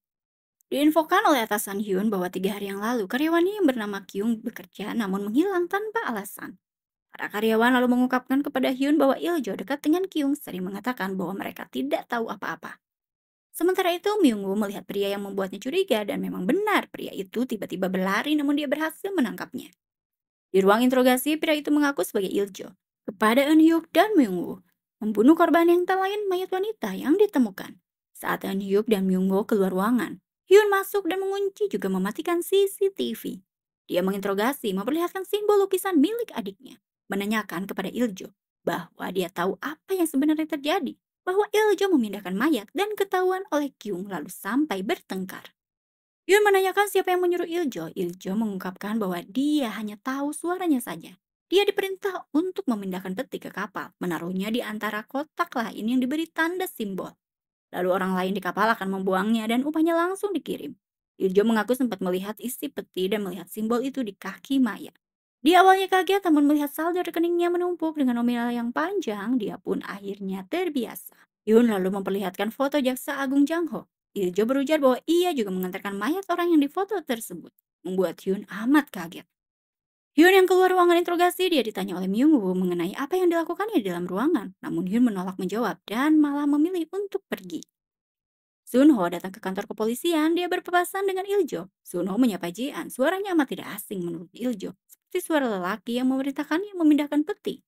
Hyun menghampiri Jisoo, curhat bahwa dia merasa adiknya masih hidup. Walau Jisoo menyatakan padanya waktu dulu bahwa adiknya telah meninggal.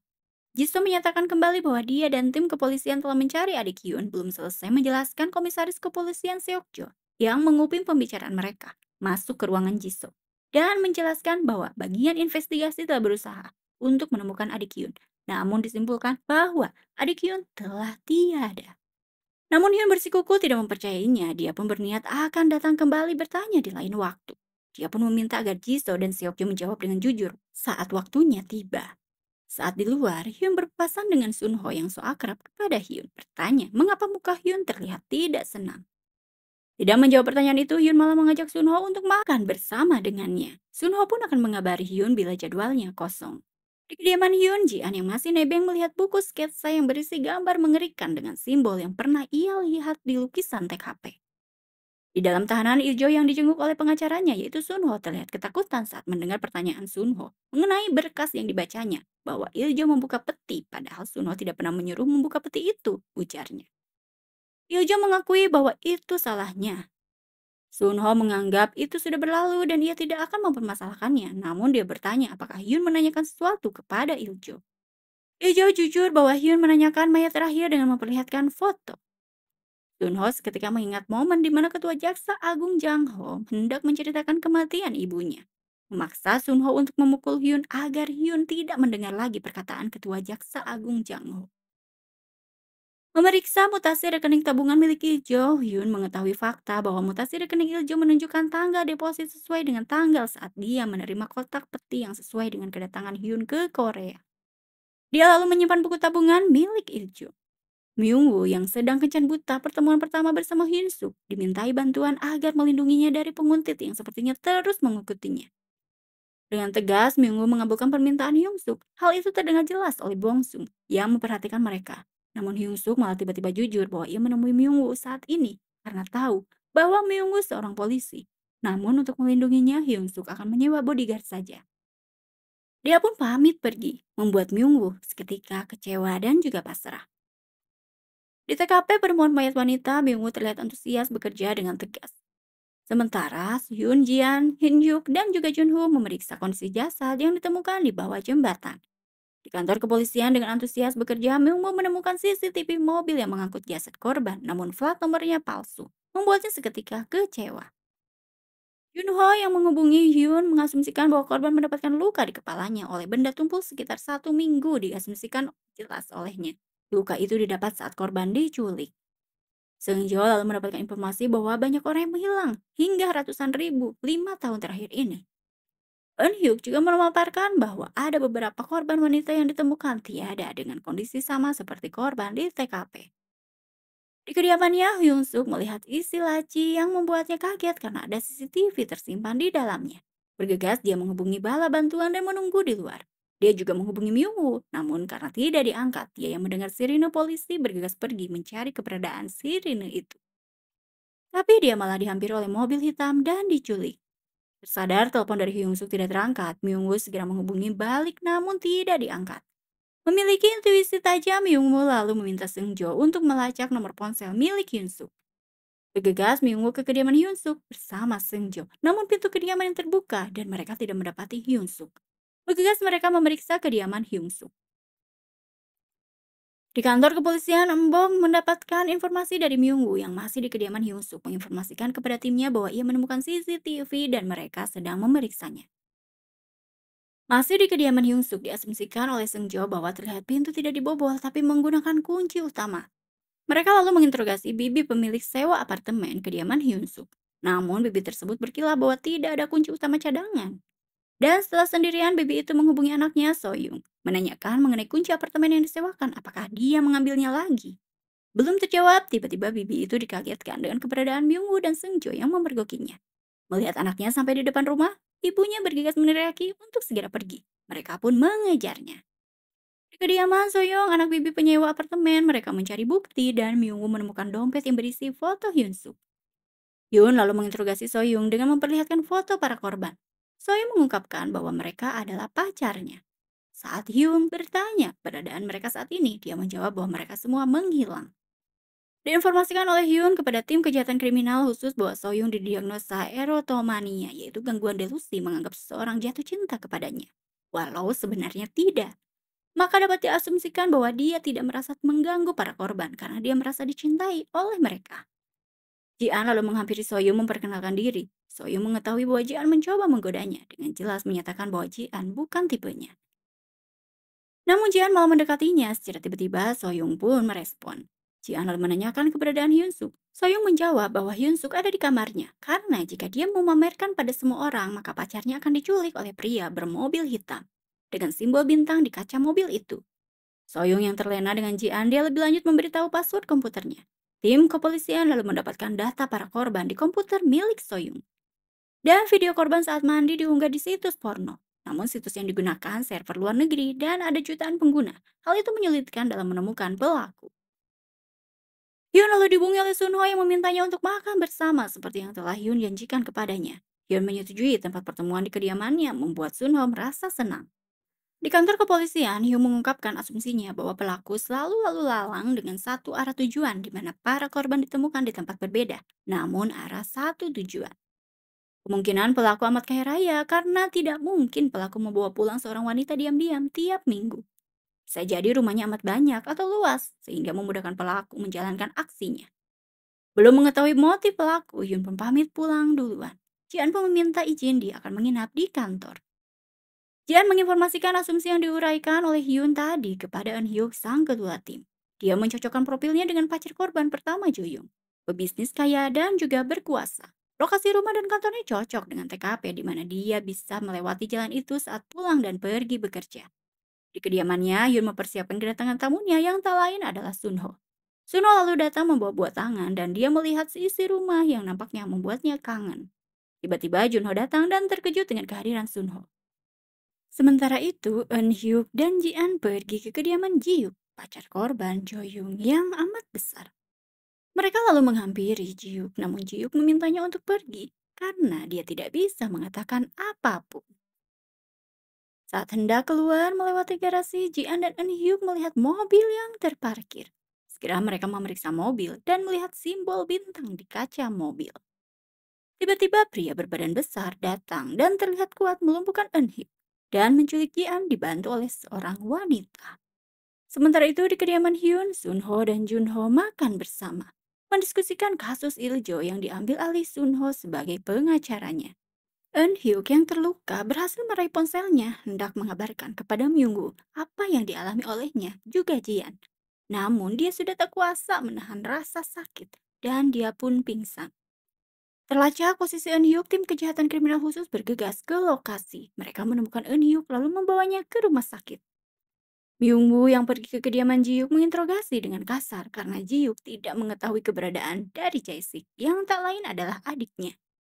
Namun bersikeras meminta informasi karena yang jelas ketua timnya terluka berada di kediaman Jae-sik.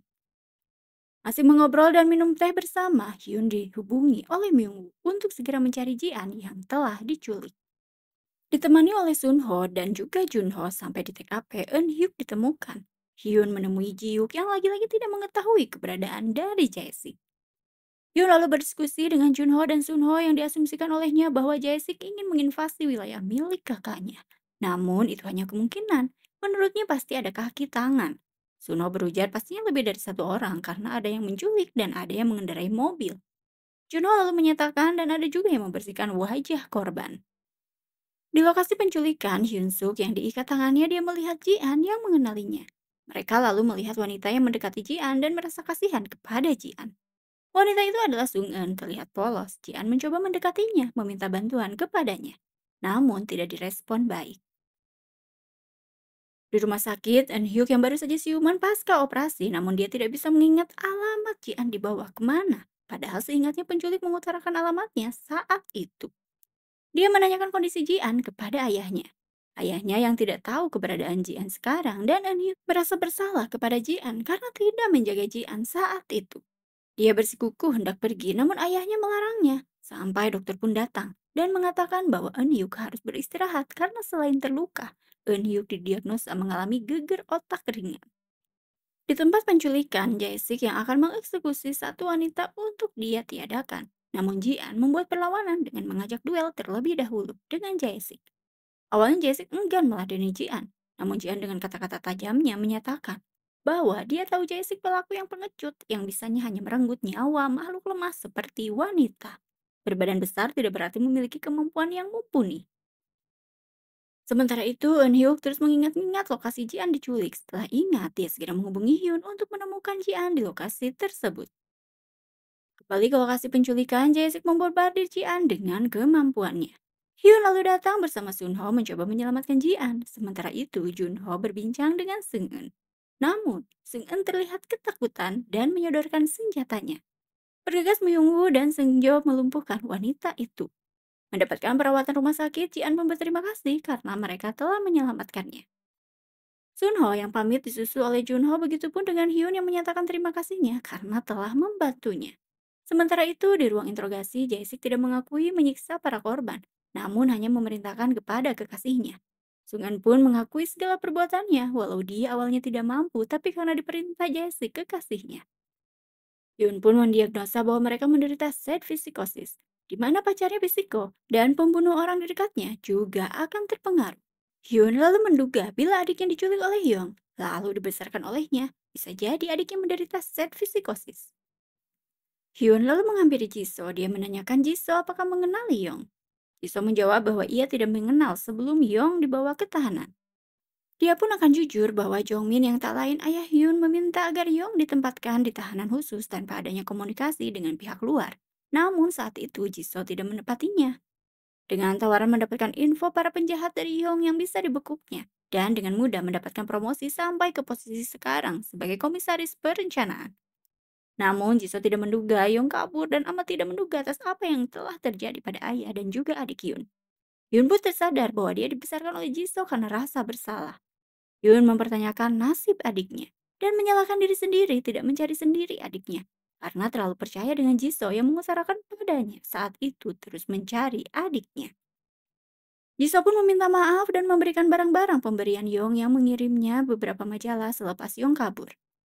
Di kediamannya, Hyun memeriksa majalah yang diberikan oleh Jisoo. Terlihat pesan yang ditujukan untuk Jisoo dari Yong yang merupakan Song Door a Dead Child. Ditujukan untuk mendeskripsikan adik Hyun telah tiada kepada Jisoo. Sehingga Jisoo beranggapan adik Hyun telah tiada dan tidak mencarinya lagi. Setelah pesan terakhir itu, Yong tidak pernah memberi Jisoo majalah lagi. Hyun lalu memasang iklan pribadi di majalah yang mengirim pesan saatnya kita bertemu dan dia akan menunggu. Hyun lalu menemui Bong Sung yang menginformasikan bahwa tidak ada yang aneh dengan riwayat keluarga Sunho. Namun dia mengemukakan bahwa Enbok adalah seorang yatim piatu. Dibesarkan di panti asuhan dan untuk Junho hasilnya belum keluar. Sampai di kediaman Hyun, Jian mengutarakan bahwa ia tidak menyangka bisa menghirup lagi dunia ini. Dia awalnya menduga mungkin dia tidak akan hidup dan hal yang paling dia takuti adalah tidak bisa bertemu lagi dengan Hyun. Namun, alhamdulillah, Jian bisa diselamatkan oleh Hyun. Jian pun berterima kasih kepada Hyun dan mengecup Hyun. Tersadar tidak ada respon dari Hyun, Jian berujar bahwa itu hanya insting dan dia ngomong ngalir ngidul, pamit, merasa malu. Hyun lalu melihat di meja ada buku dan setelah dibuka itu merupakan catatan yang hilang dari detektif Jinsuk. Seketika Hyun teringat pesan pribadi di majalah, menyangka bahwa catatan ini merupakan jawaban dari Young. Di ruang bawah tanah, Hyun memeriksa catatan itu dan dia menghampiri Jian memberitahu kemungkinan Young tadi ke rumah ini meninggalkan catatan milik detektif Jinsuk. Terlihat dalam catatan detektif Jinsuk bahwa dia mencari klinik operasi plastik namun dia tidak menemukan apapun. Hyun dan Jian lalu menuju ke rumah di mana pada tahun 93 seluruh keluarga yang tinggal di rumah itu menghilang dalam semalam. Yang kasusnya belum terungkap sampai saat ini. Diasumsikan oleh Hyun sepertinya Yong ingin mengungkapkan jati dirinya kepada Hyun dengan memberikan buku catatan milik detektif Jinsuk.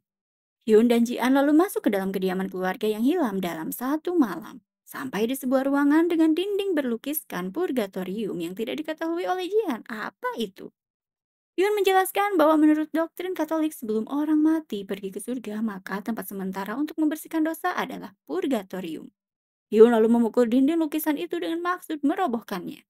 Saat sedang melukis, Sunho mendapatkan pesan dari paman yang memberitahunya bahwa anak itu sudah sampai di depan pintu. Sunho mempertanyakan apa yang direncanakan pamannya. Dinding yang berhasil dihancurkan, Hyun menemukan pintu dan saat dibuka terdapat ruangan yang di dalamnya menyimpan peti. Setelah peti dibuka terlihat oleh Hyun dan Jian sebuah tengkorak. Dilansir oleh Hyun itu adalah kerangka wanita karena bentuk pinggul yang berbeda dari wanita. Dan melihat leher yang tersisa seperti patah juga memakai kalung salib. Hyun mempertanyakan jika kerangka ini korban pembunuhan maka tersimpan maksud disimpan dan diabadikan. Alih melaporkan ke pihak berwajib, Hyun menginformasikan kepada Junho yang menurutnya orang yang pantas menerima kerangka ini. Lanjut, Hyun dan Jian melihat sekeliling rumah. Terlihat oleh mereka seorang wanita yang menunggu mereka. Wanita itu mengaku bahwa sesekali dia mendatangi rumah ini. Dan momen pas bertemu dengan Hyun dan Jian. Makanya dia memperhatikan Hyun dan Jian dari tadi.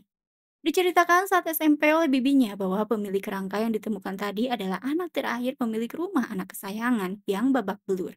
Dan lama-kelamaan perutnya membuncit. Keluarganya merahasiakan kandungannya. Sampai pada akhirnya anak itu melahirkan dan tidak ingin melihat bayi itu karena hasil dari pemerkosaan. Bayi itu tumbuh dengan dikurung di dalam rumah. Namun meski begitu dia bisa membaca karakter orang dan menjadi makhluk yang ditakuti penghuni rumah itu. Suatu hari ibunya meniadakan diri dan anaknya dikurung selamanya. Wanita ini bertemu pertama kalinya dengan anak yang dikurung saat dia bertugas memberi makan saat itu. Mungkin hanya dia yang berkomunikasi dengan anak ini, sampai diam-diam membawanya buku. Wanita itu lalu mengakui bahwa ia melepas anak itu dan ternyata anak itu memukulnya dari belakang. Setelah itu dia pun pingsan. Dan saat sadar, orang-orang sudah tiada. Wanita itu lalu membuatkan sketsa wajah anak itu yang ternyata mirip dengan Yong. Sementara itu di kantornya, Eun Hyuk disambut dengan meriah, seperti berulang tahun penuh kegembiraan. Di labnya, Junho berhasil menyusun kerangka yang ditemukan tadi. Dia yang terharu karena itu adalah kerangka ibunya. Junho lalu menyapa kerangka ibunya. Sapaan itu terdengar oleh Sunho yang menghampiri Junho. Junho memperingatkan bahwa Hyun akan segera ke lab. Namun Sunho tidak peduli. Dia malah mempertanyakan kepada pamannya ini bahwa mengapa Junho sangat ingin bertemu dengan Hyun lebih dari siapapun. Tidak mendapat jawaban, Sunho pun pergi pamit. Menurutnya tidak asik bila Hyun mengetahui semua fakta dengan kondisi seperti ini. Saat berjalan di luar, Hyun melihat Sunho dan menyapanya. Dan mengajaknya untuk menemaninya ke lab bertemu dengan Junho. Di lab forensik, Junho menjelaskan bahwa kerangka ini wanita yang meninggal bukan karena kecelakaan. Sunho lalu menanyakan bagaimana Hyun menemukan kerangka ini. Hyun menceritakan bahwa ada orang yang ingin ia temui. Dia lalu mengirim pesan dan balasannya membawanya ke kerangka ini. Hyun pun berasumsi kemungkinan orang ini ingin mengungkap kerangka ini karena menginginkan dia untuk mengetahui kisah hidupnya. Hyun pun ingin mendengar pendapat mereka berdua. Sunho berasumsi kemungkinan orang ini ingin Hyun mengetahui kisahnya dan memahaminya juga berharap Hyun bersimpati kepadanya. Junho pun berujar bahwa wajar jika ada yang ingin dimengerti bahkan dengan satu orang saja. Sunho pun menyetujuinya karena itu adalah kelemahan manusia sekuat apapun terlihat. Menurut Hyun, pendapat mereka berdua masuk di akal, namun dia sama sekali tidak memahami dan tidak bersimpati. Di kediamannya, Hyun mengingat saat kembali ke Korea, dia menerima box yang tidak pernah dia buka. TKP terbaru ditemukan korban seorang pelajar. Diasumsikan oleh Junho bahwa korban mendapat serangan di kepala dan luka lebam di tubuh yang dipukul berulang kali seperti kekerasan di sekolah. Hyun pun berasumsi melihat tempat yang tidak ada CCTV, sepertinya ini tempat persembunyian para siswa nakal. Dan melihat dari merek tas juga sepatu yang digunakan sepertinya anak ini orang kaya. Jian seketika mengasihani korban, menurutnya sepertinya ia anak baik. Saat di lab otopsi, orang tua korban datang. Sang ibu sangat sedih melihat nasib anaknya yaitu Yongjae yang tak bernyawa. Saat orang tua korban memberikan data anak-anak yang dicurigai pelaku menganiaya anaknya, Yun malah meminta izin agar dia bisa memeriksa rumah orang tua korban. Setelah memeriksa rumahnya tidak ditemukan apa-apa, namun Hyun merasa aneh karena sepatu dan tas Yongjae sangat mahal. Tapi mengapa rumahnya kotor dan tidak terurus? Yun lalu melihat lagi foto keluarga Yongjae yang dicuri tadi. Eunbok lalu menginformasikan bahwa Yongjae adalah korban pembulian di sekolah, sampai wali kelasnya mengajukan rapat komite kekerasan di sekolah beberapa bulan lalu. Sampainya di kantor kepolisian, Hyun mendapat kiriman paket dilansir dari luar negeri. Paket itu adalah kado yang dibungkus dengan warna ungu, berisi foto dan juga teka-teki. Diasumsikan bahwa itu adalah dari adiknya yang minta dicari olehnya dan menginginkan dihentikan olehnya. Namun dia tidak mengetahui maksud dari foto dan teka-teki ini. Di kediamannya, Sunho mengingat momen saat ia mengawasi Hyun saat menerima kado darinya. Seperti biasa, Hyun menyuruh Bungsong untuk memeriksa orang-orang yang ia catat. Bungsong pun menerima perintah itu walau dia amat gedek karena seperti pelayan Hyun. Sementara itu, Seungjo, Myungwoo, Eunbok mengejar anak-anak teman dari Yongjae dan mereka pun berhasil menangkapnya. Ji-an lalu menghampiri Hyun yang memperlihatkan situasi keluarga Yongjae yang seperti tidak kehilangan anggota keluarga. Di ruang interogasi, orang tua Yongjae didampingi oleh Sunho sebagai pengacaranya. Hyun menanyakan alibi sebagai orang tua atas kematian Yongjae. Alih-alih menjawab, ibu Yongjae tidak terima karena dia merasa dituduh membunuh anaknya. Hyun lalu mengutarakan bahwa seperti berharap Yongjae mati. Yongjae yang dibully di sekolah, namun orang tua seolah abai karena rapat komite kekerasan di sekolah dibatalkan oleh orang tua Yongjae.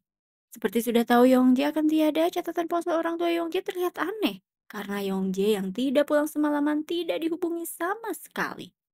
Namun ibu Yongjae meminta bukti jika memang benar mereka menginginkan Yongjae tiada. Sunho lalu mengutarakan pendapatnya. Mereka tidak membunuh secara langsung walau mereka ingin membuangnya.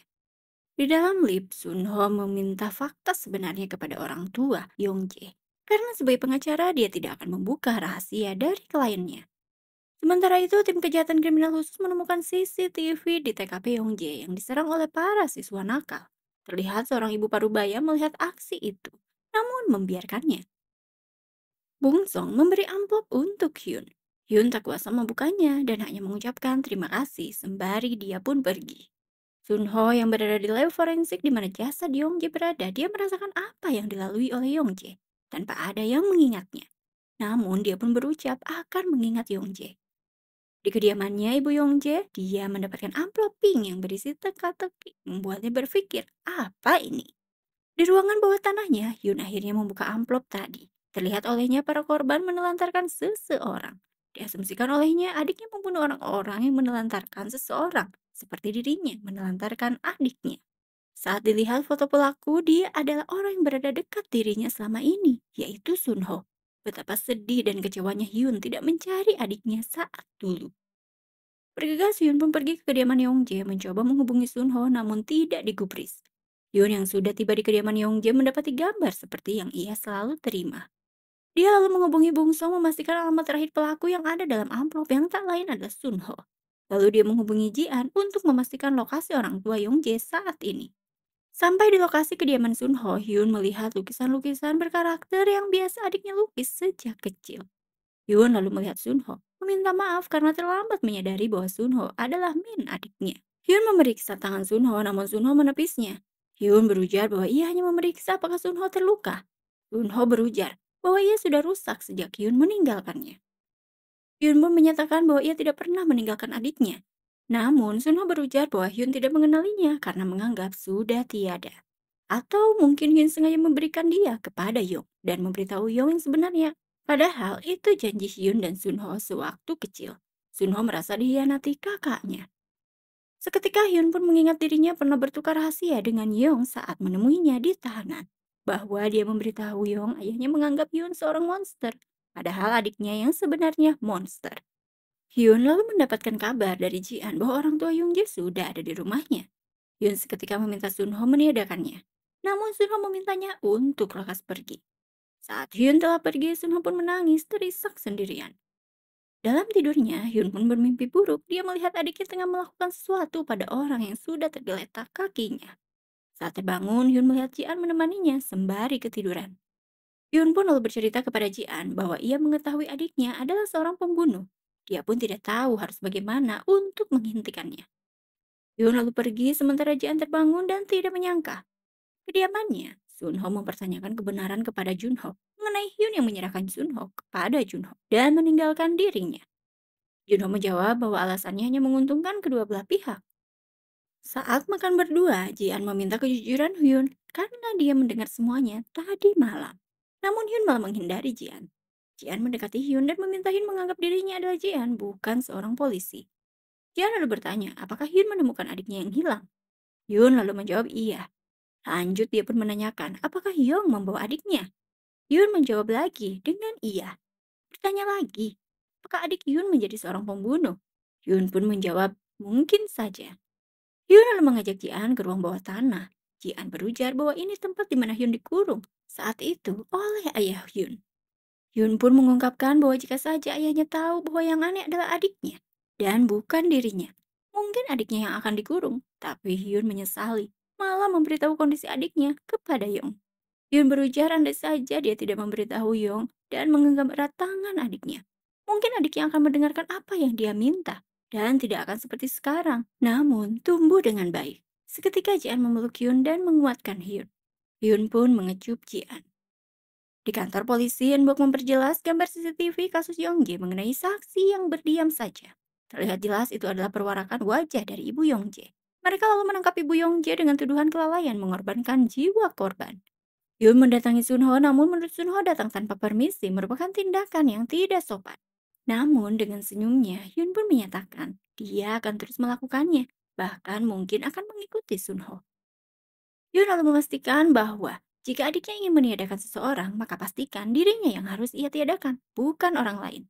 Sunho pun diminta untuk berjanji. Sunho lalu berjanji akan melakukannya. Di kantor kepolisian, Hyun mendapatkan paket. Namun karena Hyun tidak di tempat, Myung-woo pun menerimanya.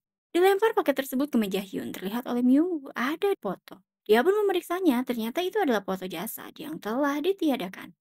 Eun-hyuk melihat dari balik foto pesan balas dendam dosa ayah. Eun-bok menginformasikan bahwa ayah Hyun adalah seorang polisi dan profesor. Myung-woo lalu memerintahkan Eun-bok untuk memeriksa narapidana ayahnya yang telah bebas baru-baru ini. Sementara itu, Junho mengutarakan kekhawatirannya. Reuni Sunho dan Hyun seolah Sunho ingin berdamai dengan Hyun. Sunho pun mengetahui bahwa Junho menentang perdamaian dirinya dan juga kakaknya. Di TKP teridentifikasi bahwa korban seorang tunawisma, namun Eun Hyuk mempertanyakan mengapa mengirim ini kepada Hyun. Diasumsikan oleh Eun-bok, kemungkinan untuk mengancamnya. Ji-an yang sedang bersama Hyun di hari liburnya dihubungi oleh Myung-woo yang menanyakan Hyun, memberitahu bahwa ada yang mengirim Hyun surat ancaman dan juga foto TKP pembunuhan. Jian lalu memberitahu hal itu kepada Hyun, namun Hyun amat santai dan tidak bersemangat. Saat berdiskusi di kantor kepolisian bersama tim kejahatan kriminal khusus, Hyun terlihat santai menanggapi penjelasan Eun Hyuk yang dijelaskan bahwa yang mengancam Hyun adalah orang yang telah ditangkap ayah Hyun 20 tahun lalu. Eun Hyuk merasa Hyun sudah bosan hidup tidak bersemangat menanggapi kasus ini. Hyun pun berujar bahwa motifnya kurang dan Hyun pun pergi berlalu. Yun sudah berada di luar kediaman Sunho dan dia mengutarakan bahwa bersyukur adiknya sekarang menjadi Sunho bukan sebagai Min, anak dari Jongmin. Yun pun lalu mengajak Sunho untuk makan siang bersama, namun Sunho menolak beralasan telah makan. Yun lalu mengajaknya minum teh, Sunho lagi-lagi menolak karena dia tengah sibuk. Di kediamannya, Junho membaca jurnal milik Jongmin, ayah Yun, yang menuliskan jika aku berhati-hati, apakah wanita itu akan selamat? Aku merasa terbebani. Ditemukan juga artikel mengenai kekasih tersangka tewas ketika mencoba kabur saat ditangkap. Di kantor kepolisian, Eun Hyuk menyatakan bahwa Hyun tinggal sendirian sangat berbahaya bila dia sendirian di malam hari. Di kediaman Hyun terdengar suara bel pintu dan suara Eun Hyuk dengan Myung-woo yang mengutarakan akan melindunginya. Bergegas Jian keluar dari jendela kamar. Myung-woo melihat ada dua gelas di meja beralasan dia malas minum sendiri maka dia duduk di dua bangku, ujar Hyun. Eun Hyuk dan Myung-woo pun mencoba memahami itu. Di luar, Ji-an bertemu dengan Junho yang membuatnya takut. Ji-an lalu mengunjungi kediaman Junho. Menurut Ji-an, rumah Junho sangat indah. Dia pun melihat-lihat sekitar rumah. Saat menuju pintu kamar, Junho melarangnya masuk. Menurutnya memalukan jika wanita melihat kamar pria. Saat mengantar Ji-an menuju rumahnya, Ji-an menceritakan ayahnya yang menghilang 20 tahun lalu kepada Junho.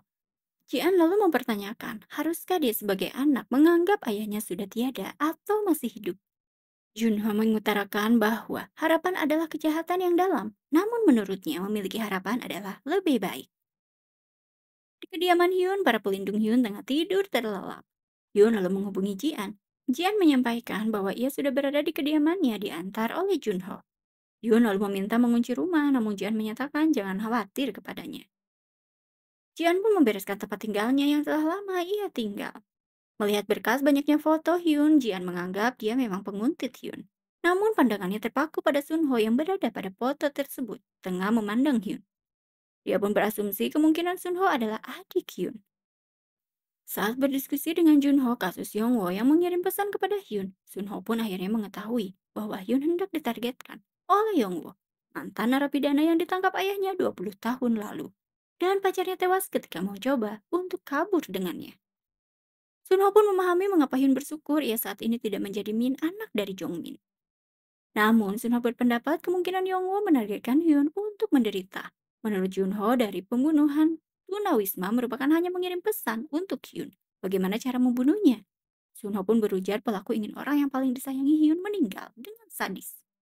Seperti saat dia merasakan kekasihnya tewas. Sunho lalu berasumsi kemungkinan Jian yang akan ditiadakan oleh pelaku. Namun Junho berasumsi kemungkinan juga Sunho. Sunho berujar tidak ada yang mengetahui bahwa dia adalah adik dari Hyun. Menurut Junho, penjahat lebih tahu dari apa yang dipikirkan. Namun menurut Junho, kemungkinan besar memang Jian. Jian yang menemukan berita lokal di perpustakaan mengirimnya kepada Hyun. Hyun pun membaca artikel mengenai tewasnya kekasih tersangka saat ditangkap yang mencoba kabur. Hyun lalu berasumsi jika jadi pelaku, dia akan menargetkan orang yang berharga dalam hidupnya. Hyun lalu menghubungi Jian, mengatakan lokasi keberadaannya. Memerintahkan segera ke lokasi di mana dia akan menjemput Jian. Jian yang merasa bingung karena Hyun seperti mengkhawatirkannya. Hyun pun menginformasikan bahwa Yongwo ditahan kehilangan kekasih saat sedang kabur bersama dan saat ini dia menginginkan Hyun merasakan penderitaan yang dia rasakan di mana dia ingin melenyapkan orang yang berharga dari Hyun. Jian pun menyadari bahwa dia dianggap penting bagi Hyun. Hyun lalu menghubungi Sunho namun dia mengabaikannya dan berjalan lempeng pulang dari kantornya. Saat akan menaiki lift, Sunho ditodong dengan senjata tajam. Masih menodongkan senjatanya, Yongwo meminta agar Sunho menghubungi kakaknya. Sementara itu di kediamannya, Hyun lalu memerintahkan Eun Hyuk dan Myung Woo agar segera menemui Jian sekarang juga. Memastikan agar dia aman saat mereka menanyakan mengapa dengan Jian. Hyun ngeleos tidak menjawab. Hyun pun dihubungi oleh Yongwo memintanya untuk segera datang ke atap kantor adiknya untuk menyaksikan wafatnya adiknya. Bergegas, Sunho melawan Yongwo. Sementara Hyun kaget dan berteriak Min, lalu bergegas pergi. Teriakan tersebut terdengar oleh Myungwoo. Myungwoo lalu menghubungi lokasi keberadaan Jian. Dia diperintahkan Hyun untuk menjemput Jian. Jian yang bertanya mengenai keberadaan Hyun, Myungwoo menjawab bahwa Hyun menjemput wanita lain bernama Min Ah. Seketika Jian teringat Hyun yang mengigau nama adiknya, yaitu Min. Jian pun menghubungi Seungjo untuk mendapatkan lokasi Hyun berada. Sementara itu, Sunho masih melawan Yongwo, namun dia harus terluka. Saat akan diberi luka lebih dalam oleh Yongwo, tiba-tiba Hyun datang menghentikan apa yang tengah diperbuat oleh Yongwo pada adiknya. Yongwo berujar karena ayah dari Hyun meninggal, maka Hyun yang harus menanggungnya. Seketika Hyun pun tertawa dan meminta Yongwo untuk menusuk adiknya karena dia tidak menginginkan adiknya. Menurut Hyun, analisis Yongwo salah. Hyun bahkan berpisah selama 20 tahun dengan Sunho dan sama sekali tidak mencarinya. Bahkan mengingatnya saja, tidak. Menurutnya, beda hal bila Yongwo meniadakan dirinya, maka adiknya akan merasa sedih. Namun, Yongwo menyatakan bahwa dia tidak mudah tertipu. Dia bahkan lebih percaya diri melihat dan memilih orang yang tepat. Saat akan menusukkan senjatanya, Hyun pun melarang dan di saat yang tepat, Jian menembakkan senjatanya terkena tangan Yongwo. Yongwo lalu bergegas pergi dikejar oleh Jian sekuat tenaga. Dan Hyuk lalu menemukan Jian, mereka lalu pergi bersama mencari Yongwo. Sementara itu, Hyun pergi dengan ambulans membawa adiknya ke rumah sakit. Di rumah sakit, Jian menghampiri Hyun yang tengah menunggu adiknya dioperasi. Jian menanyakan kondisi Hyun, namun Hyun menanyakan mengapa Jian bisa tahu. Jian menyampaikan bahwa ia sebagai penguntit Hyun mendapatkan foto Sunho yang memandang tajam Hyun. Berasumsi bahwa ia adik Hyun yang selama ini menghilang.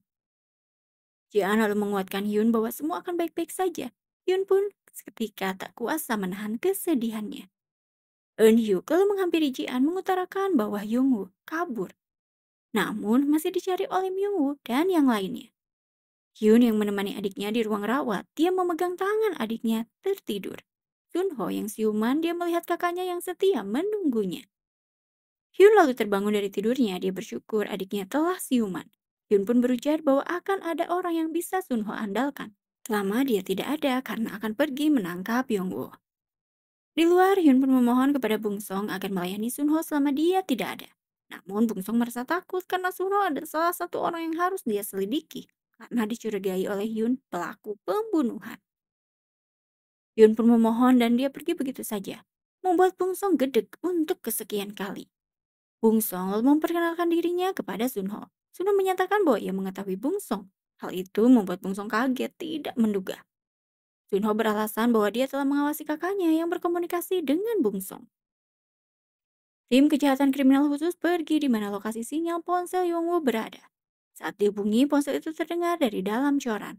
Dan benar saja dalam coran mereka menemukan Yongwoo tewas dengan tusukan senjata yang diterimanya. Masih setia menunggu Sunho, Bung Song terkaget-kaget melihat Junho yang datang menengok Sunho. Diketahui oleh Bung Song, Junho adalah orang yang harus dia selidiki juga, yang dicurigai pelaku pembunuhan oleh Hyun. Junho meminta Bung Song untuk pergi meninggalkan mereka berdua. Saat berdua saja, Junho bersyukur bahwa Sunho selamat dari ancaman maut. Teringat akan masa lalu ketika Sunho masih kecil, sering terkena demam, hanya terbaring di kasur, dan sebagai paman yang peduli, Junho pun merawatnya terjaga semalaman. Junho lalu menanyakan apakah Junho yang memberi identitasnya kepada Yongwoo. Namun, Junho berdalih seperti perkataannya kemarin bahwa penjahat lebih mengetahui daripada kita kira. Sunho pun seketika merasa dibodohi oleh Junho yang dianggapnya sebagai paman. Junho lalu menyatakan dia hanya berbuat agar Sunho tidak penasaran dengan besarnya rasa sayang yang dimiliki Hyun untuk Sunho. Sunho pun menyimpulkan jika Junho melakukan ini untuk dirinya. Sunho juga bertanya, disampaikan untuk terakhir kalinya, apakah kakaknya sungguh mengabaikannya dan menyerahkan kepada Junho.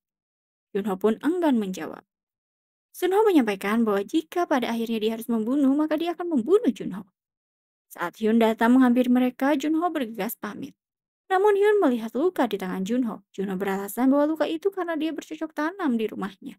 Dan juga tanaman yang ada di pekarangan rumah Hyun saat Hyun tidak ada. Namun Hyun merespon dan meminta agar mulai sekarang karena Hyun sudah kembali, maka Junho tidak usah merawat tanamannya lagi. Karena ia yang akan merawatnya. Seketika Junho mengungkapkan kekecewaannya. Hyun lalu meminta maaf dan menyatakan bahwa Junho melakukan sesuatu yang tidak pernah dia minta dan menurutnya Hyun tidak perlu berterima kasih. Junho lalu pergi dan dari luar melihat keakraban dari Hyun juga Sunho. Tiba di lab forensiknya melihat jasad Yongwoo, mengingat pertemuan semalam dengan Yongwoo. Hyun dan Ji-an yang tiba di lab menanyakan penyebab kematian dari Yongwoo. Menurut Jungho, bisa disebabkan adanya penganiayaan dan ronsen menunjukkan beberapa patah tulang. Besi beton juga menghantam dadanya yang menyebabkan pendarahan hebat. Jian pun mengutarakan penglihatannya bahwa Yungho seperti dicekik. Menurut Hyun itu modus operandi bercampur untuk menyembunyikan identitas pembunuhnya. Junho lalu menanyakan begitu ya. Jian meremehkan Junho dengan menyatakan harusnya Junho lebih tahu penyebab kematian Yungho, namun kali ini seperti kebingungan. Hyun menyatakan bahwa pelaku amat pintar. Jian pun menimpali bodoh atau pintar, yang jelas dia seorang pembunuh. Di luar ruangan, Hyun mengultimatum agar Jian jangan bertindak emosional seperti tadi. Jian menyatakan bahwa ia yakin Junho adalah Yong. Apalagi dia telah menceritakan kisah ayahnya kepada Junho.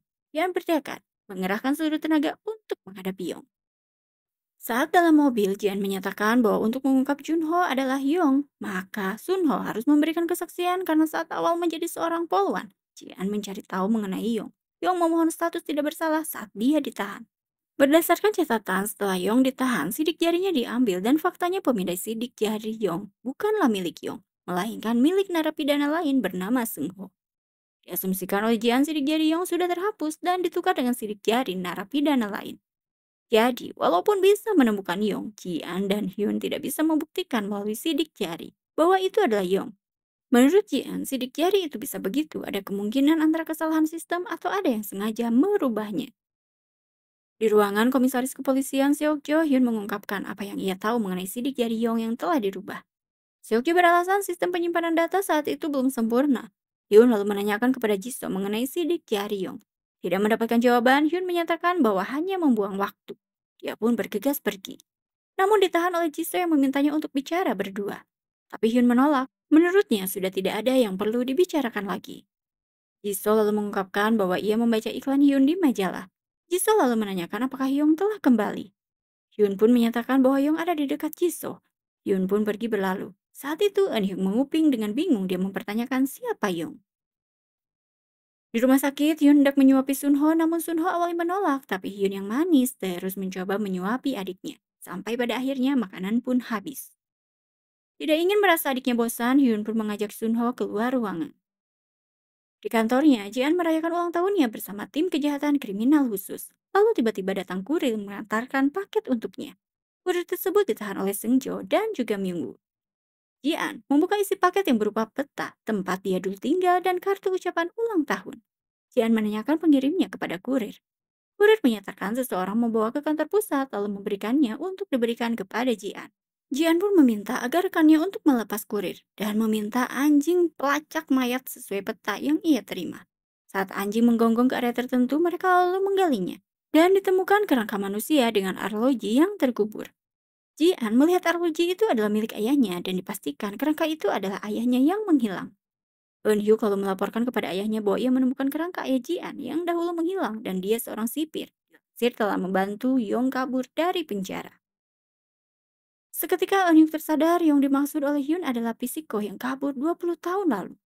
Eun-hyuk memberitahu ayahnya bahwa prioritas dia saat ini kepada Jian dan akan mengabaikan status ayah Jian karena menurutnya tuduhan terhadap ayah Jian selama ini adalah salah. Hyun yang baru tiba di kantor kepolisian, dia menanyakan apa yang terjadi. Seungjo lalu menginformasikan bahwa Jian mendapatkan kiriman peta dan setelah ditelusuri itu adalah tempat ayahnya terkubur. Hyun lalu meminta Jian untuk berdiri dan membawa Jian keluar. Sampai di kediaman Hyun, Hyun pun meminta agar Jian tetap di rumahnya. Dalam mobil, Sunho dikabari oleh Hyun bahwa ia tidak bisa merawat Sunho. Sunho pun memaklumi kesibukan kakaknya. Junho yang menyetir mobil meminta agar Sunho tinggal sementara waktu bersamanya. Karena dia pun sudah berbelanja makanan bergizi untuk Sunho, biar kesehatannya cepat pulih. Di kediaman Hyun, Jian membawa pistol pergi keluar. Hyun melihat itu segera menahan Jian dan memeluknya menenangkan Jian. Mereka lalu pergi ke kediaman Junho berbagi kue ulang tahun milik Jian. Di kediaman Junho, Sunho ikut berbincang dan bersulang merayakan ulang tahun Jian. Balik ke kediaman Hyun, Hyun pun bersyukur bahwa Jian bisa mengendalikan dirinya saat di kediaman Junho.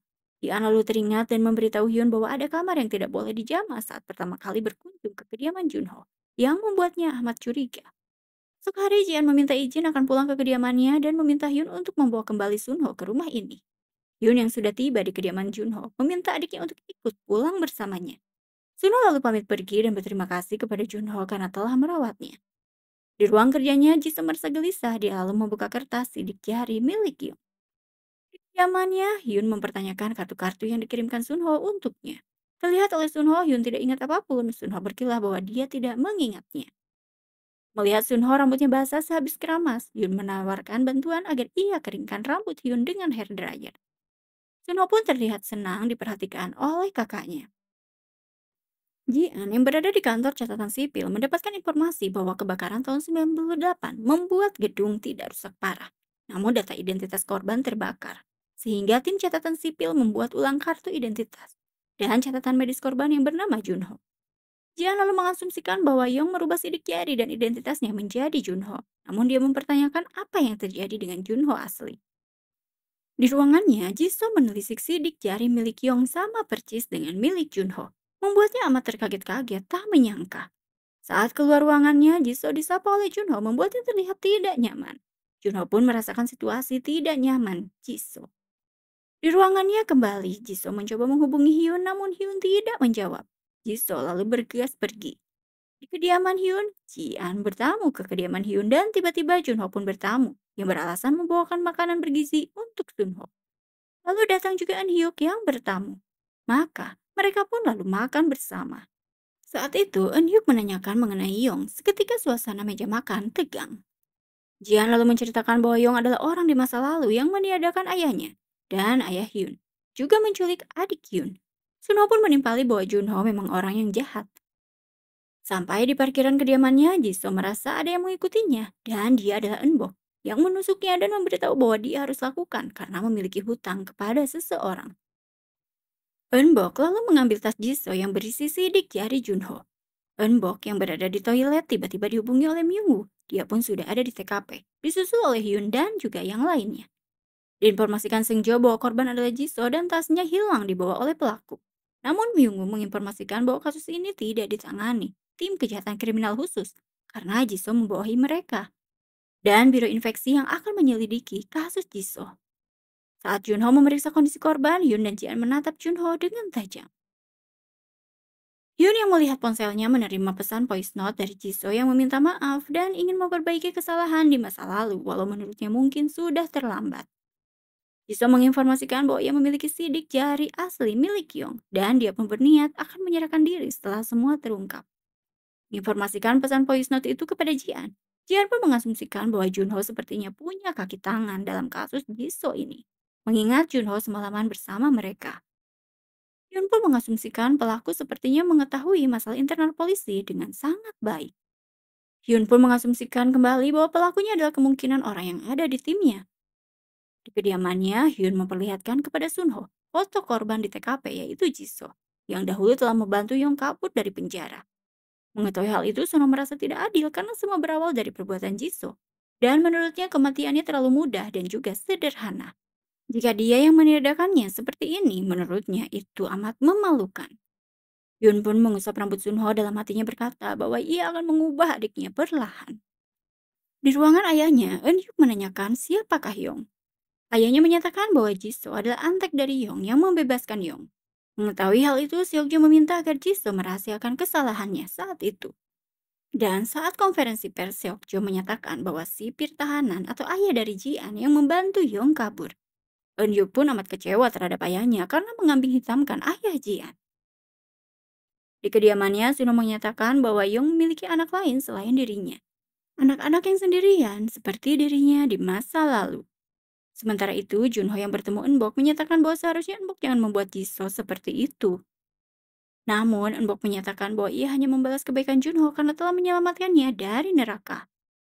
Saat Hyun minum berdua bersama Junho, Jian bergegas ke kediaman Junho. Hyun pun menahan Junho agar tidak lekas pulang dan mengungkapkan bahwa Hyun tahu tentang Junho. Junho pun menghentikan langkahnya dan mengulurkan tangannya ke lehernya, mengingatkan semasa kecilnya bahwa rahasia Yong adalah nadi pembuluh darahnya tidak berdenyut. Hyun pun berkata bahwa Junho adalah Yong. Yong yang terbawa suasana teringat saat dia membaca majalah interview Hyun yang menginginkan bertemu dengan orang yang memberitahunya di masa kecil mengenai konsep masa kritis pembentukan jiwa. Saat membaca pernyataan itu, Yong memahami bahwa Hyun masih mengingatnya, dan itu membuatnya terharu sehingga dia mengundang Hyun melalui email untuk kembali ke Korea Selatan. Sementara itu, Jian berhasil masuk kamar terlarang di kediaman Junho dan melihat album foto anak-anak yang tidak ia ketahui sama sekali. Saat keluar dari kamar itu, Sunho memergokinya. Jian beralasan bahwa ia hendak menemui Junho, namun dia tidak ada di rumah. Jian pun pamit untuk pergi. Namun, Sunho menahannya menyatakan bahwa Jian bisa menunggu Junho sampai kembali. Namun, Jian menolak. Sunho lalu memperingatkan bahwa pada akhirnya Junho akan tahu Jian pergi ke ruangan mana dan mengambil apa. Masih bersama Hyun, Junho yang telah mengakui sebagai Yong menanyakan mengapa Hyun ingin menemuinya. Hyun pun menjawab bahwa ada banyak pertanyaan yang terbenak dalam pikirannya. Salah satunya, dia ingin mengetahui pendapat Yong mengenai dia anak yang seperti apa. Kenapa ayahnya bisa menilainya seorang monster? Namun dia mempertanyakan lagi mengapa Yong meniadakan ayahnya dan mengambil adiknya. Mengapa mengubah adiknya seperti Yong? Dengan tegas mempertanyakan sebenarnya apa yang diinginkan oleh Yong yang merenggut semuanya dari hidupnya. Hyung yang merasa disalahkan menyatakan bahwa dia hanya menyelamatkan Hyun. Min yang sedari kecil sudah seperti monster seperti dirinya akan tidak bisa diatasi oleh Hyun. Hyung pun meminta Hyun untuk mendengarkan penjelasannya nanti saat dia memiliki waktu luang. Dinyatakan olehnya dia harus segera pulang dan menganggap Hyun mengulur waktu cukup lama. Hyung pun pergi tidak bisa ditahan lagi oleh Hyun. Masih di kediaman Hyung, Jian mendapatkan telepon dari Hyun memperlihatkan kepada Sunho bahwa ini tanda dari kakaknya agar ia bergegas pergi. Sunho pun lulu dan mempersilahkan Jian untuk pergi. Jian lalu menemui Hyun dan memberikan temuannya di kamar terlarang milik Yong.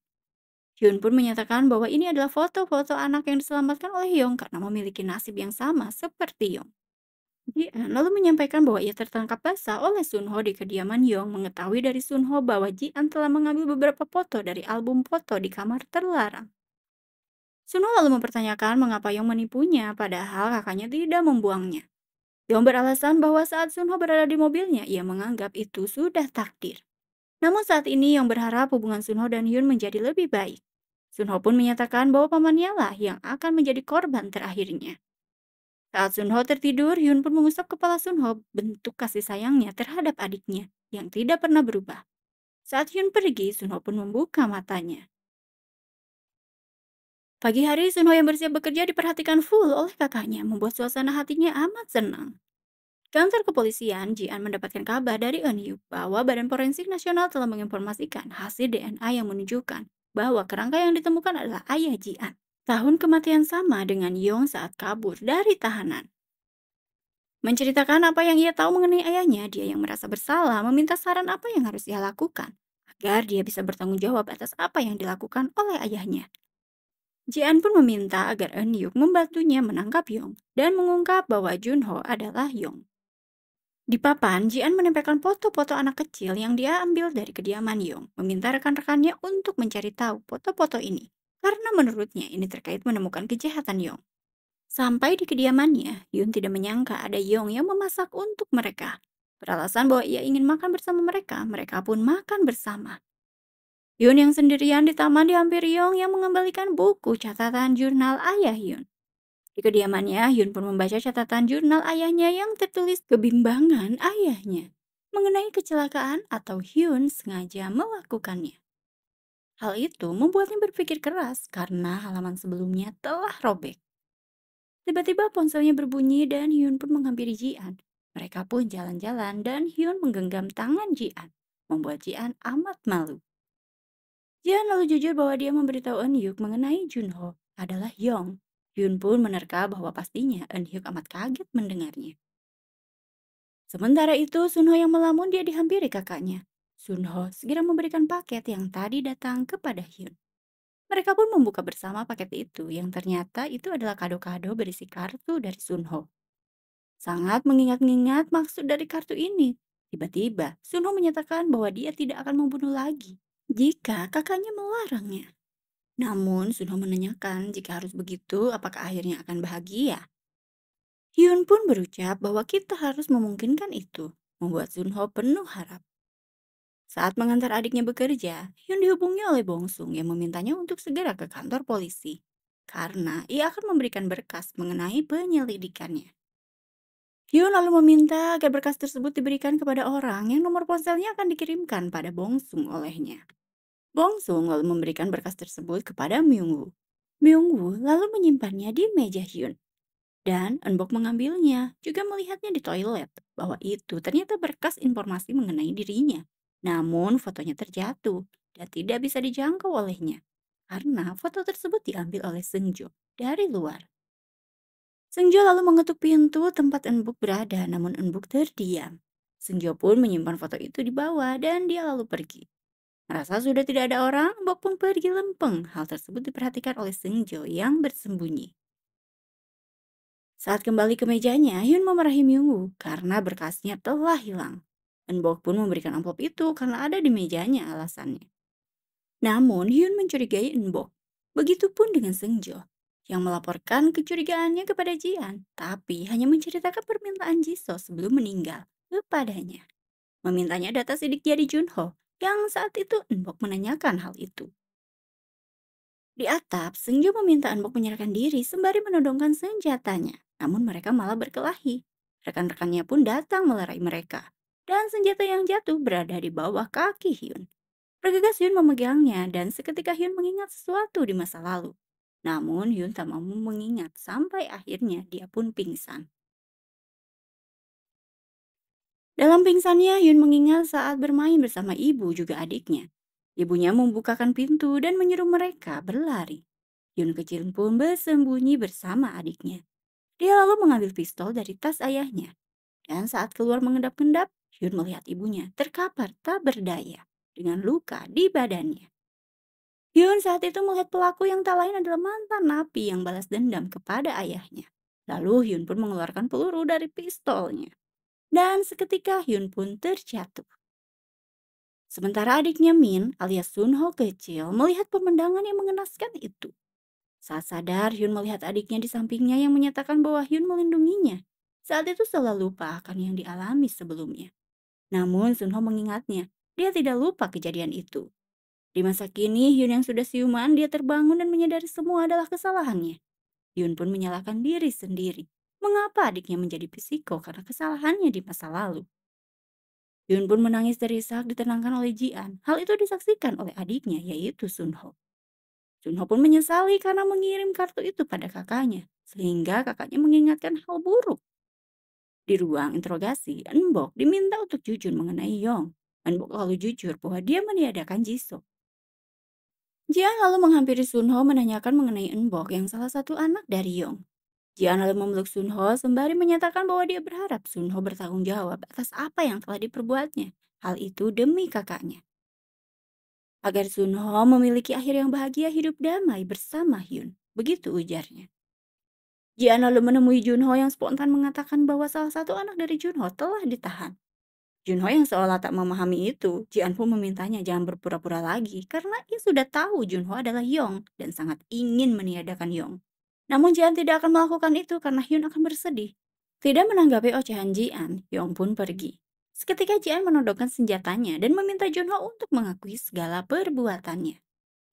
Junho langsung tidak tinggal diam, dia menaklukkan Jian dan mengobrak-abrik tas milik Jian. Terlihat olehnya Jian sedang merekam pembicaraan, bergegas Yong pun menghapusnya. Dia bertanya apa yang harus dia lakukan terhadap Jian. Jian meminta agar Yong meniadakannya karena Hyun dan timnya akan menangkap Yong. Saat itu Hyuk masuk dan menghentikan semuanya. Dia yang hendak murka ditahan oleh Jian. Junho beralasan dia sedikit ribut dengan Jian. Saat pulang bersama, Hyuk jujur bahwa dia mengkhawatirkan Jian dan menyukai Jian. Dia pun bersyukur bisa menyukai Jian. Terbangun dari tidurnya, Hyun dibuatkan makanan oleh adiknya. Mereka lalu makan bersama. Dan Sunho pun menyatakan bahwa Hyun bukan penyebab dirinya menjadi seorang monster. Karena yang dilakukan Hyun saat itu adalah pembelaan diri. Hyun pun seketika berterima kasih kepada adiknya. Di hari berbeda, Hyun diajak pergi oleh Hyung yang meminta Sunho juga ikut bersama mereka. Diketahui olehnya Hyun tidak bisa menangkapnya karena dengan menangkapnya akan mengungkap kasus-kasus dari Sunho. Hyun lalu menyatakan bahwa Young boleh memancingnya atau mengujinya karena dia tidak peduli. Namun jangan pernah mengganggu adiknya dan jangan pernah menyentuhnya. Hal itu terlihat langsung oleh Sunho. Pulang ke kediamannya, Young melihat Sunho sudah ada di kediamannya. Yang menyatakan bahwa jika dia ikut kembali dengan Young, maka dia akan terpisah dengan kakaknya dan termakan tipuan Young lagi. Walau tidak berakhir bahagia, Sunho akan memilih tinggal bersama kakaknya.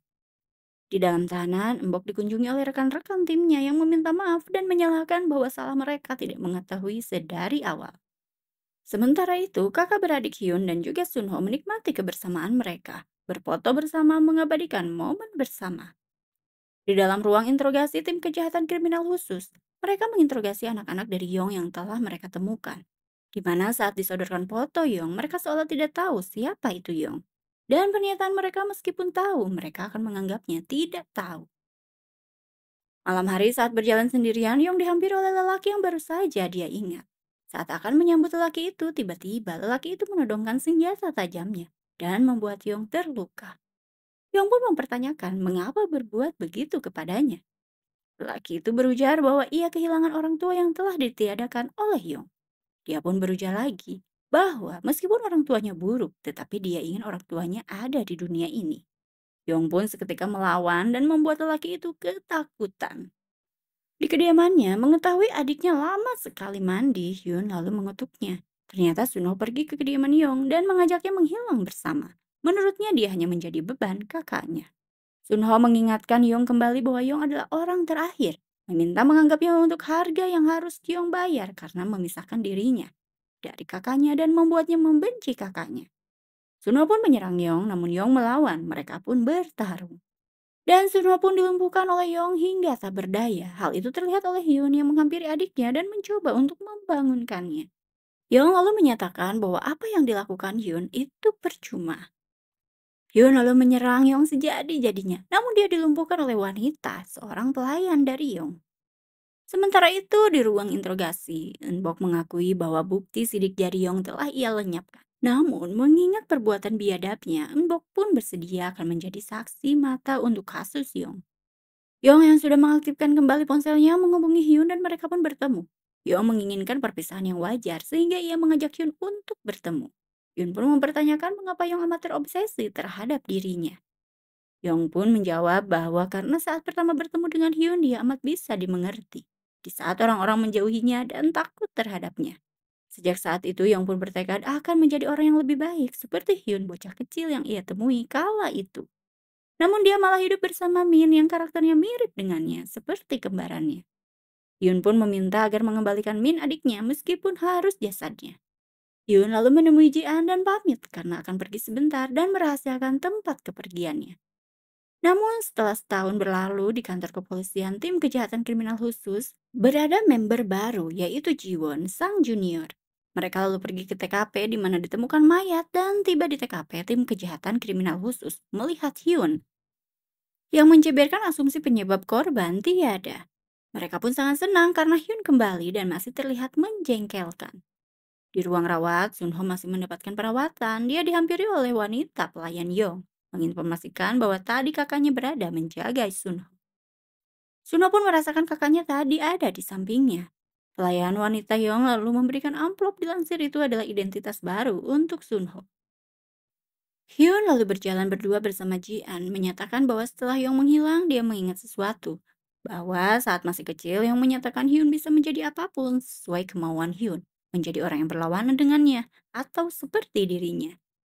Hyun pun sangat amat mengasihani Yong, namun dia tidak memaafkan apa yang telah diperbuat oleh Yong. Saat Jian menyatakan apa yang akan dilakukan Hyun, Hyun pun menjawab bahwa ia amat merindukan Jian. Mereka pun berpelukan dan saling mengecup.